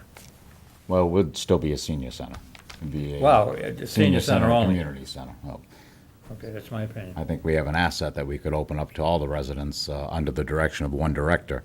And not only that, the stigma of a council on aging, a lot of people don't like that title anyways, because they feel that services for elderly. And I know for the longest time, my grandfather wouldn't go because he wasn't old, even though he was in his 70s. But incorporating it into a community center would clear that stigma also and make sure everybody knows everyone's welcome. And maybe it's a bad idea, I don't know. That's why I asked that we allow Mallory to do some research and call around some other communities that do have a joint program and communicate with Brockton, see what they do. I think if you don't at least allow a little research, then you're closing out any idea of possibilities to be more inclusive. Anthony? I think that we should look into it, but I'm somewhat hesitant if it could cause any of the seniors to feel uncomfortable or unwelcome. But I don't see any reason not to look into it, at least. No, I'm open-minded as far as looking into anything, but I think it'll actually do the opposite. I think it's going to open it up to more people, But that they I, can do joint events with their families and kids and grandkids. but I also state how I feel about it, and, yeah. Let's open it up and see what you got there, but, I kind of stated my view, how I feel. I mean, I know it is a senior center, and I feel it should be only a senior center only. You might be right, Alvin, but I want to see what she can come up with. Okay, So you weren't You perfectly wanna- surveyed versus community center Yeah, versus some- senior center to see what communities. so you put that in Just a motion? A proposal of what it could be. Okay. Yeah. If, I know Stoughton, for instance, does one, and, there's other towns. A motion? Yes, sir. And there a second? Second. Okay. I'll call for the vote. All in favor? Aye. Aye. I'll go along with the study. With that being said, I think no matter what direction we go, the primary purpose there is the seniors. And then, we need a good cross-section of representatives when we hire the director. Of course, it will include the council on aging director, I hope the administrator, and someone from the school. And like we had wished we could have done with the library, though they chose a great candidate over there. But I think we need a good cross-section to help choose. Mary was there for how many years? She was the director for 16 years, but she was the assistant before that. Right. So, could be another long-term person there, so I think it's a great opportunity to really do a lot of good for the seniors and everybody in town. Okay, Or we could come back, Eldon, and it was a bad idea, and we just move on. fine. Okay, So what about posting for it, David? Well, I think that we wouldn't post at this point because we're not sure what we're posting for, COA director or a COA community center director. So I think right now we do is we just remain with an interim director and ask Mallory to do the research. And if it takes her 60 days, 90 days, then we revisit it. And then once the board makes a decision on that, then we would come up with the qualifications and post. Bruce, has this been discussed of any way? I know it's been tossed around. It's been discussed with the board, and they 100% in favor of keeping it a senior center. They also would like to keep the. Keep it as a senior Also center. directed to keep that internal. We have two very qualified people over there that would like to keep it internal. Okay, all right. You have two internal people that you think will apply for it? Yes. Could be dangerous. It'll be dangerous. They're both very qualified. The board itself doesn't feel as though we should have to go, we'd have to go out looking any farther. Maryland is very qualified, and the other woman is too. I've heard great things, I know Marilyn, but I've heard great things about Wendy from some of the other council on aging directors around, specifically Brockton spoke very, very highly of her. We're very blessed to have those two people there, and I think, if we could hold it internal, we'd like that. And as far as changing it from a senior center, it's gonna be they're 100% against it. Well, they gotta be open-minded. Gotta be open-minded. They don't know what it is yet, Yeah. that they're against. Well, you don't know what is over there yet either. It's a very nice place. Not all the selectmen have visited a lot. The elderly feel very comfortable in there. They've done a lot of work with the Little Leo's Club over there. They come over and stuff like that, and I think the elderly deserve a home. Okay, I tend to agree with you, but like I said, let it go out to whatever. I'll come back with. Okay, Nothing else on that subject? Okay. So then I'll take it back in order, and I'll start with the forestry truck surplus. Yeah.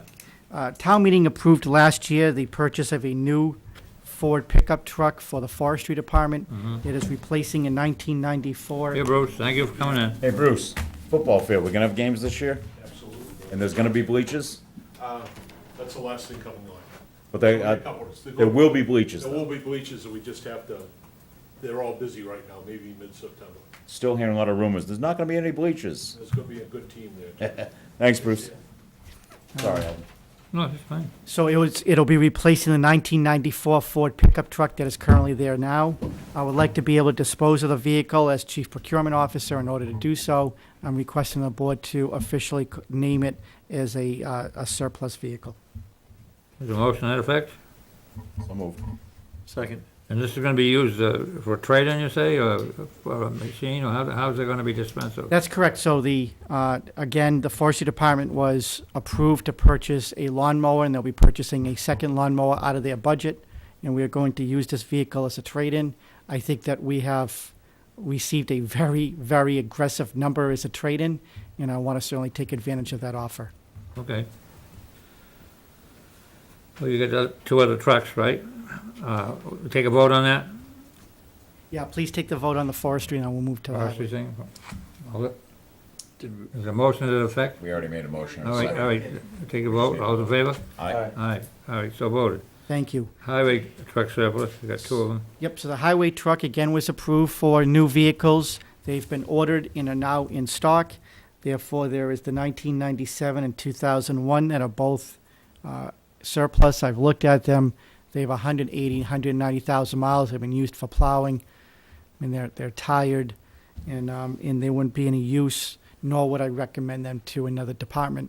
So at this point, I would like to ask the board that as chief procurement officer, that I dispose of the vehicles and that you take a formal vote and disclose them, classify them as surplus vehicles.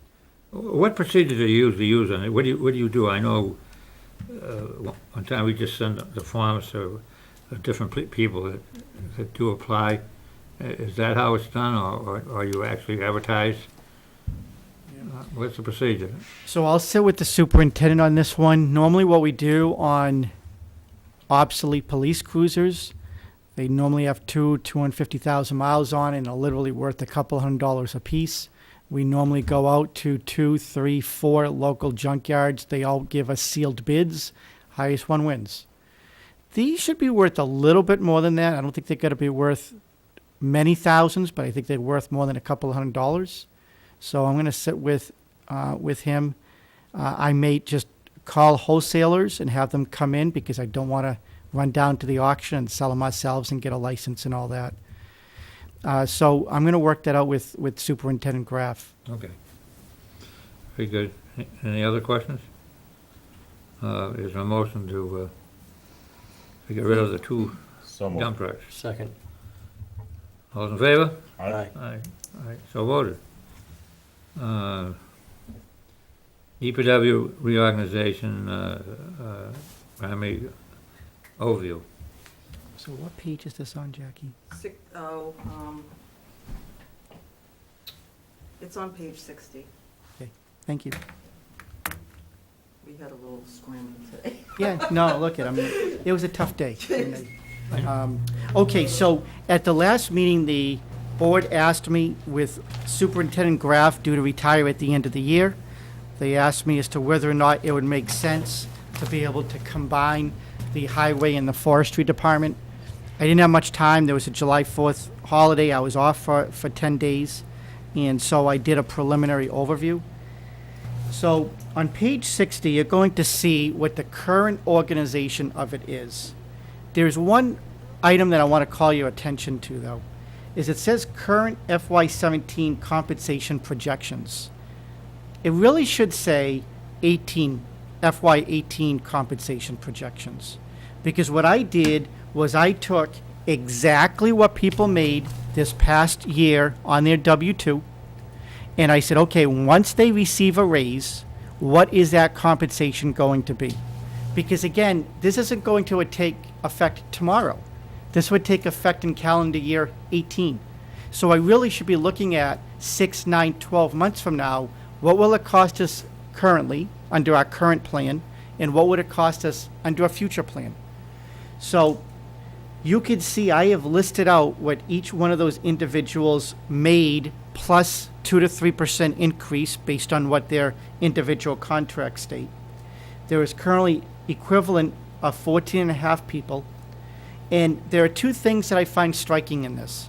One is, I think this graph is pretty convoluted, which is also one of the reasons why I think the departments aren't as efficient as they could be. You will see, for example, that 2 people oversee the secretary. That makes it difficult on her. That makes it difficult on the superintendents. The other is you'll see a salary of only $23,400. The current secretary / assistant town accountant would have a total salary of $54,000 this year, but only 23% of that salary is attributable to the highway forestry department, because out of her 35 hours a week, 15 of them are charged to those respective departments. The other 20 hours are charged to the accounting department. The second thing is that our assistant vehicle maintenance superintendent answers directly to the highway superintendent, but many times really should be under the direction of the highway foreman, because there are times that the highway foreman is there, the superintendent is not there, and I think the foreman should have some oversight abilities at that point. At the end of the day, everyone ultimately answers to the superintendent, but I think that giving the foreman this flexibility to oversee that person would make sense. So in my opinion, I'm looking at this, I think it's a little convoluted, and you can see we spend a little over $1 million for what we currently have in total salaries. Now, this does not include any other departmental expenses. It does not include health insurance. It includes salary, stipends, and whatever other contractual benefits they receive. Mr. Chairman, do you have a question? Yeah, I got quite a few questions on this there. And one of the things, it doesn't include the transfer station, and that's a big factor there. And the highway superintendent's job is also to monitor the streetlights out there, and that's a job that he does. And as I match it up to the book here, like I was telling you, and I asked you before the meeting here tonight, what does it include? What I take out of here is not inconsistent with the figures that you did give me. And you did kind of explain that a little bit at the first part of the meeting. You said that I asked you what does it include, and it includes overtime and that thing, so it doesn't reflect everything that's in here. And when I think of it, we're going to do this, let's do it all the way. It should include the water department. I talked to a commission today. One of them, he's in favor of this as far as if you're going to do it. It should include the water department too. So, a couple of items.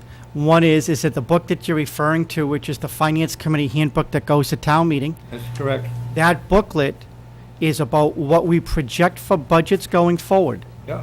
What I've done is I have placed before you actual numbers, because remember, in your budget book, for example, you only budgeted a total of $91,000 for snow removal, but this past year we spent $350,000. Can't be projected in the book because I have no idea how much snow we're going to have next Right. year. So what I did was I took actual overtime over this past winter, placed it into my calculation, so I wasn't guessing. So these are actual numbers plus a 2.5% to 3% increase, depending on which people they were, to forecast out what it would be for next year. The second item is that the transfer station laborer is included in the graph. There are actually 5 laborers plus 1, and that's why you will see under the foreman, it's a total of 6. So his salary is included. I have not included the transfer station department in it, the same way I didn't include the street lighting, because all of those other ancillary expenses, in my opinion, are going to be consistent. There are no expenses outlined in your plan, Correct. except So- for labor. Exactly, because I want to have an apples-to-apples comparison. I am not discussing any other expenses. Because those aren't gonna change. In theory, they won't. Right. and the street lighting doesn't have any labor. No. So all I discussed was labor costs. So that is the comparison that I did, so it would be apples to apples. So on the next sheet,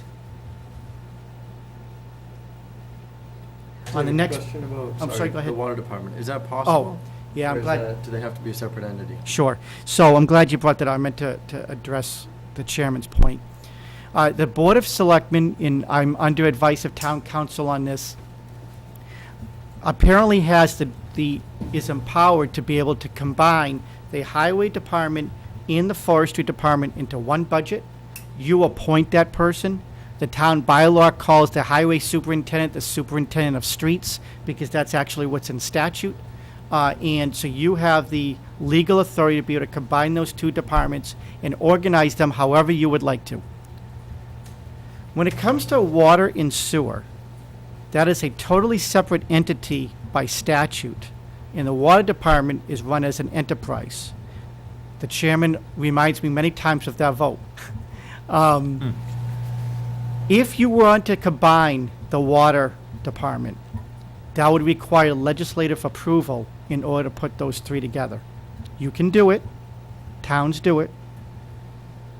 I will tell you, it requires a little bit of sophistication, because that means that some employees will be paid by enterprise, some will be paid by taxation within the same department. The director, for example, is going to be paid out of two different accounts. Now, other towns do it, so I don't want to oversell it. But this here would be a major change, I think, already in the town. However, if the spirit of this discussion is premised on the fact that our highway superintendent is retiring, so we want to say, what are we going to do at that point? You could never get legislative approval within 6 months to have an all-inclusive department, including the water department. The last, I want to answer the chairman's question as well about the name of the department. I proposed that we would call it Public Works. Public Works, again, the town council could not find anywhere where it said Public Works per se, required legislative approval. However, normally a Public Works includes water and sewer. So his recommendation is that so that way we wouldn't conflate the issues, is that maybe we just remain Highway and Forestry Division or Highway Division. I've mentioned this to each member of the board. My hometown, a town that I was the assistant in for 2 years, we have a highway department. It is a sister town to us, meaning it's geographically and demographically and budget-wise all about the same. We do not have a separate forestry division. The laborers in the highway department just perform both duties. And so that's the way I would envision this. So, did you have another question, Selectman? How is it gonna be for the leadership as far as the public work director? Is that gonna come from within here, or is that gonna be, are we going out to advertise that position, or how's the thing? Now you got, the work is being done out there, no matter what, and very, very efficient right now. And this is where I have a kind of a problem. I mean, if it's not broken, you don't fix it. It seems to be working. It took a long time to get up to par where they are now, but things are getting done. Okay, and now we're gonna. You remember, and I'm not gonna mention the departments. We have people that have titles in this town, okay, that take and they direct the work to second in charge, okay? I mean, I just don't want to see that happen in this department, okay? Because it's not right. It's not right. So I think that whoever's going to be the public worker, they've got to have full knowledge of what that job consists of, so what we can expect out of them. The key to success of any department is to allow the town administrator to do their job and not step on their toes. To allow them to organize, reorganize, and I'm not stepping on anybody's toes. I'm just asking. I didn't say you are. I'm making a general statement. I'm just telling. And day-to-day management of the town and every town employee on a day-to-day basis, people that are accountable to the taxpayers. So I just want to reiterate that it was at last meeting that the board voted to ask me to put together this plan. So I put together the plan under the direction and the request of the board. So on page 2, I called it Department of Public Works. I'm not married to the name. I'm just throwing it out. Again, I only had a couple of Generic. weeks to put it together. Okay, well, I understand that. Currently, our highway department director, this past year, he made $116,000. With a 3% increase, he would be at $120,000. Now, that salary is all encompassing. That means that includes all the stipends and whatever else. So I'm thinking that the new director should be somewhere in that range. It would be consistent if we were to do a salary survey, of which I would recommend that we do, but it would be consistent with what the position normally pays and consistent with what our current highway person is paying. The second in charge, I would like to see it called the assistant director, whether it's assistant highway director, assistant director, whatever, it doesn't matter. But the assistant director, this past year, the foreman of the highway department made $84,000. With a 3% increase, he would be at about 86. So I was recommending 90 because the person would have more responsibility. And again, my thinking is that right now we have 2 superintendents. The history of the town is that we don't take long-term employees and squeeze them out. This director should be more of an administrative person, should run the department, manage the budget, look at ways to create efficiencies, secure grants, oversee the entire department from an administrative standpoint, the same way that I attempt from an administrative standpoint oversee your departments, but I can't drive a police car or put out a fire. So that's because of that skill set required. I think our forestry superintendent is a best match for that.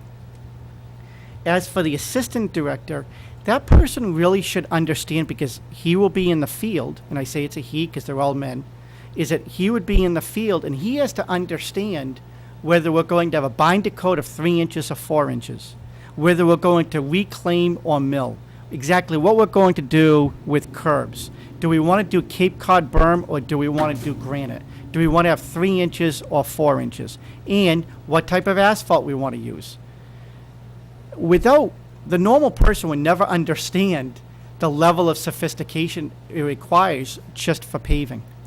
And Sean is excellent at it. So isn't our current highway guy, but Len Graff will be retiring. But Sean really understands that. And so I think that it's a really good skill set that Sean has that would fit neatly into the assistant director, who would be in charge in the field, watching what's going on, making field decisions. Again, always under the supervision of the director, but making those decisions. And also during snow season, have immediate supervisory capability over the vehicle maintenance superintendent. That way, if in the middle of a snowstorm, a plow breaks, a decision could be made on the fly as to whether Mr. Souza continues to plow or works on a vehicle. A police car breaks down in the middle of a snowstorm. Does it make sense to fix the car or plow? Sean's the one in the field. He should be the one to be able to make that decision at that point. And so I'd like to be able to make sure that the chart allows him the flexibility to do that.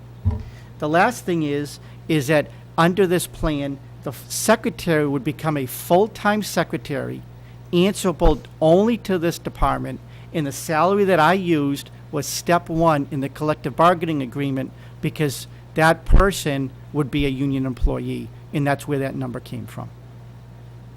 Getting back to the director, wouldn't the director have to have a knowledge of what mechanics is all about and exactly what the highway does as far as the function and the everyday thing?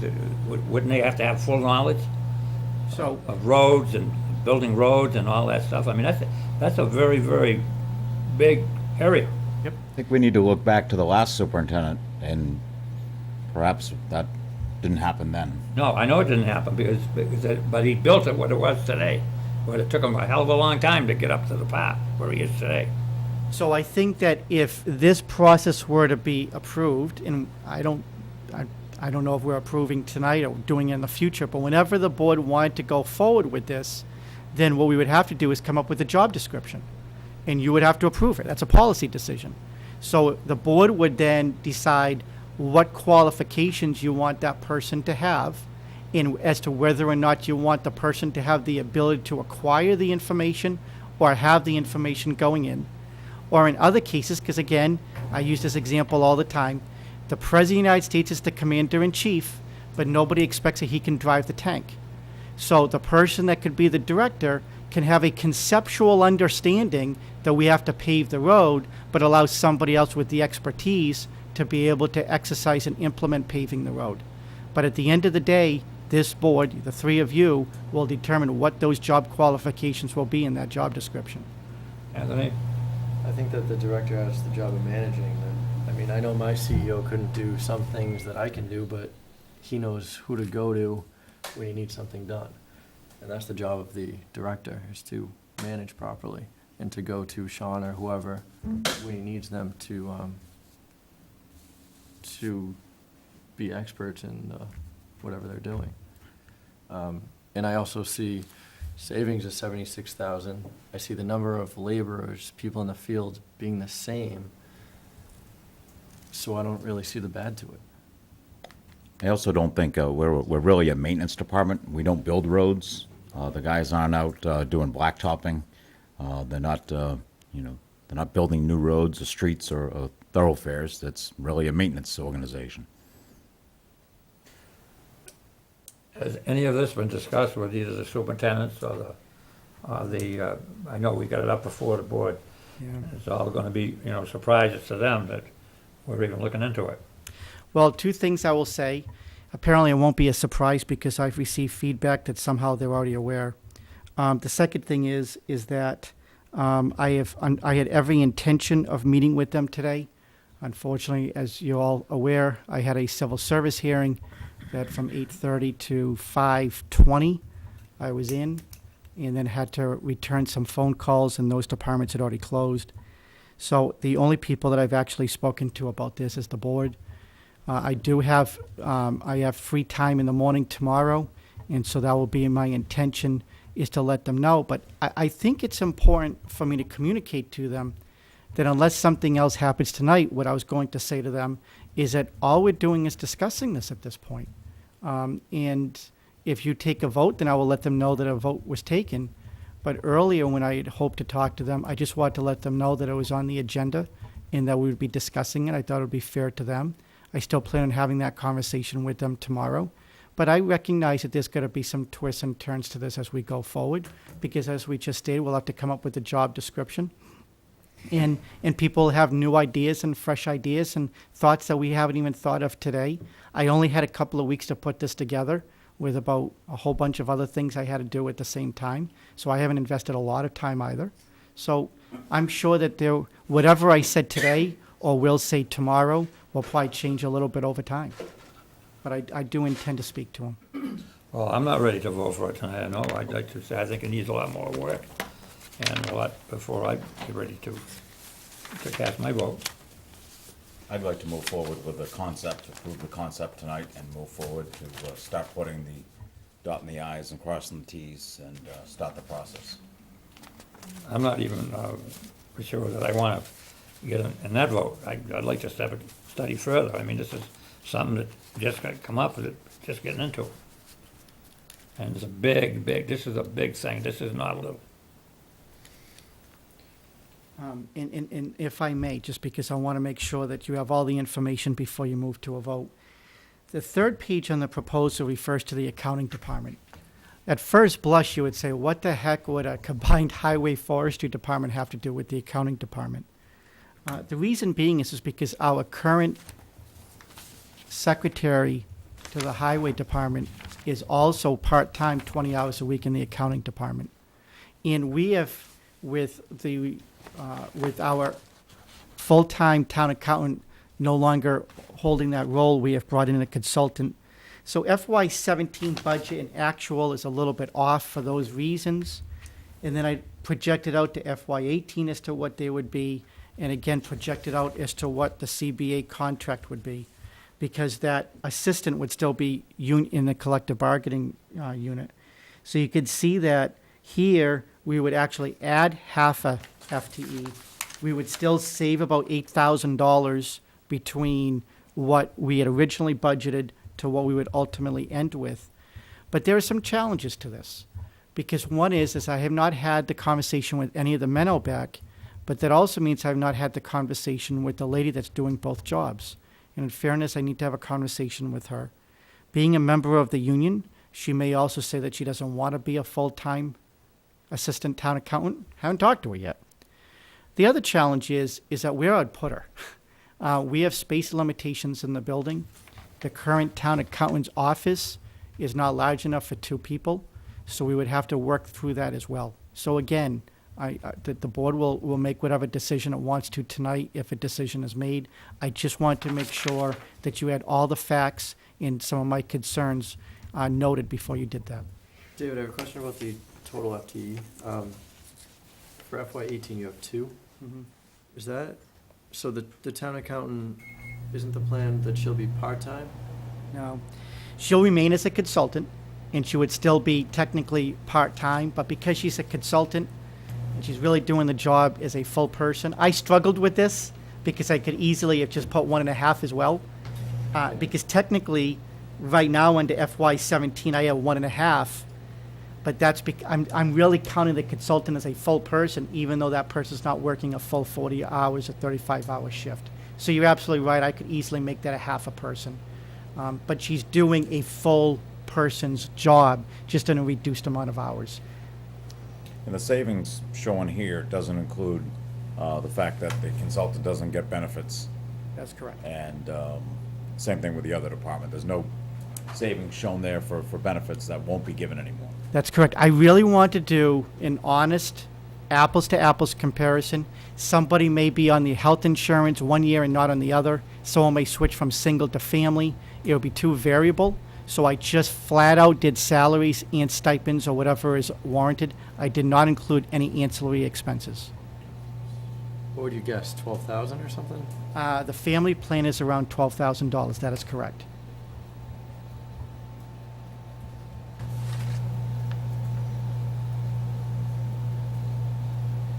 I'd still like to move forward with preliminary approving the going forward with the concept. If we don't approve the concept, why waste time and money on it, or your efforts on it?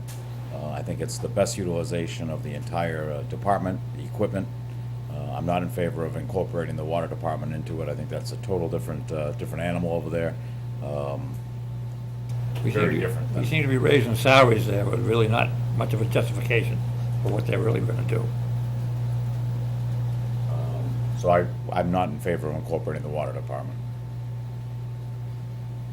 I'm kind of confused about what this motion would actually accomplish. It would give David the approval that the board in concept agrees to the unifying one department out there and going forward with coming up with contracts and job descriptions and more in-depth flow charts. So just allowing him to do more work on it? Go forward with the concept. Okay. Each step obviously would require our approval. When we get a job description, it's going to require our approval. Contract's going to require approval. The name of the department would require our approval. But other than so we're moving forward with it. It's just we're going to check off the boxes as we go. Okay. Second. Is that a motion, Jerry? Yes, sir. Any other discussion? Call for the vote. All those in favor? Aye.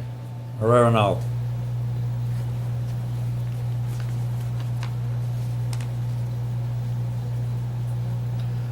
Okay, moving on. I think there's one other thing, the home rule approval for additional liquor licenses. Yeah, so unfortunately, I've reached out to Representative Dubois some time ago. She was very good.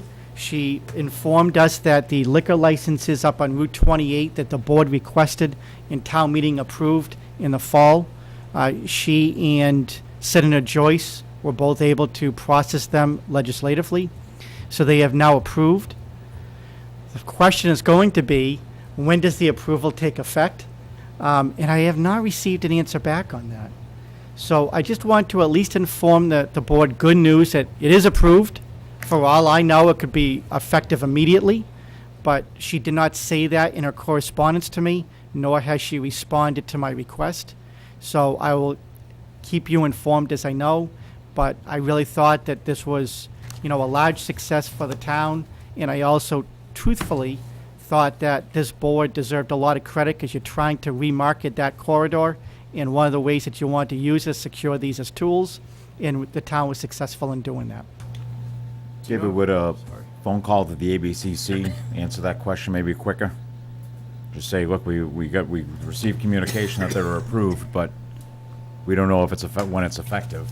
Yeah. And the other thing, I'd like to communicate that, not that it's directly just to that plaza, because that includes that area that we're trying to revamp, but inform the plaza owners that those 2 licenses have been approved exclusively for that area.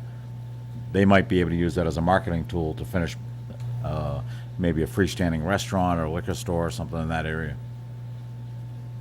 That was gonna be my question. There's also another vacant lot across the street available for sale that would probably be a nice pad for a restaurant, or, so there's a lot of options right there. But it would be nice to let them know that that's now available for them. Sure. Then, to finish up, there are 3 positions I want to just discuss with you. As you know, there is a vacancy for the building inspector position. I want to let you know how the process was going, and then also ask you to vote on the job description. First of all, in reference to the search committee process, the board empowered me last time to be able to screen all the candidates, bring it down to 3, forward those 3 to this board. The board would interview and then select a candidate. I am still going to do exactly what you asked, but I thought that it would be good to solicit some additional feedback from key members of our town. So I asked Planning Board Chair Hugh Hurley, Zoning Board Chair Bill Lucini, Karen Lavin, who is the Secretary in the Building Department, Fire Chief Hunt, and Conservation Agent John Delano, to actually be on a search committee, interview the full 5 qualified candidates, rank them. I will interview at that point and then forward my top 3 over to the board, hopefully at your next meeting. I picked those candidates because each one of them interacts quite a bit with the building inspector in their respective positions, and 3 of them live in town, so I thought it would be a really good cross-section of good, qualified, quality people in town that could assist us in that process. Hopefully our next building inspector will be with us for a long time, and so the more good quality people that we have involved in the process, hopefully the better ultimate candidate we hire.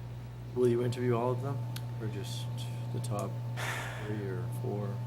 Ideally, I'm hoping to interview the top 3. I've asked the search committee to give me a ranking, and I will elicit their feedback. As I found out, and I want to say this early, and I was remiss in not saying it, when we hired Tracy, we had 175 applicants, interviewed 15, brought it down to 3, and all 3 of them were extremely qualified. And we hired the best candidate, not because she lives here, not because she knew someone, but because she just clearly was the best person. I want to do the exact same thing in this situation. And sometimes after the top 3 or 4, there's a wide gap to the next one. So if the committee tells me there's a huge gap, I'm only going to do 3. But if they say all of them are so evenly matched, I may do all 5. Is there, are you okay with that? Or, Yeah, okay. up to you. You all right with that? Yeah. And then for the job description, although we had already posted it, there was a couple of tweaks that we had to make. There were some clerical errors in it. Also, the contracts now stipulate that they answer directly to the town administrator. I want to be able to align the job description with the contract and the hours of employment. So I would ask you to approve the job description that's before you as well.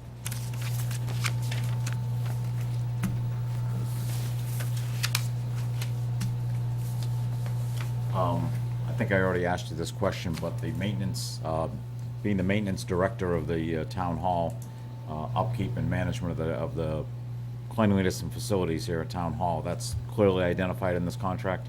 So what I have written is, quote, oversees routine building maintenance and repairs of town hall and its related budget, end quote. So I hope, the spirit of that was to encompass your request. Thank you. So this previously said reports to Board of Selectmen and Town Administrator? Or did it just say Board of Selectmen? Just Board of Selectmen.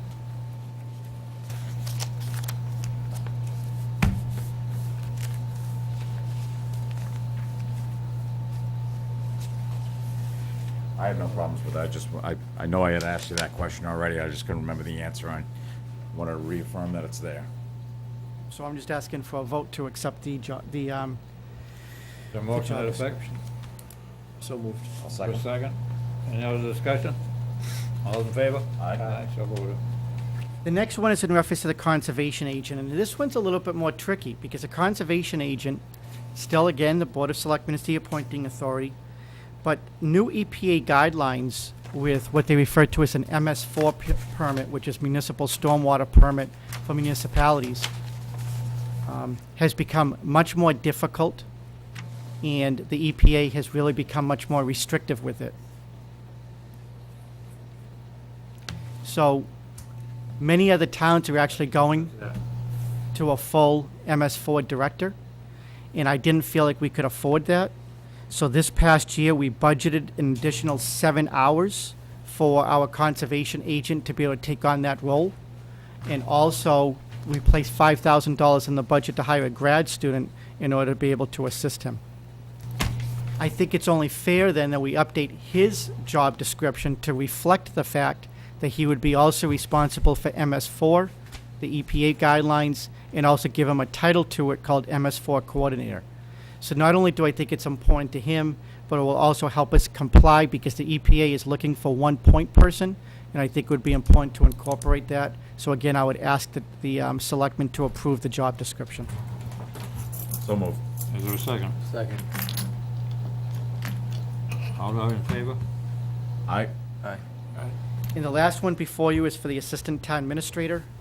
Basically, Mallory, when she moved from her old position into this one, most of the job duties remain the same, but as you know, we have realigned the office, where the assistant town administrator will now handle all license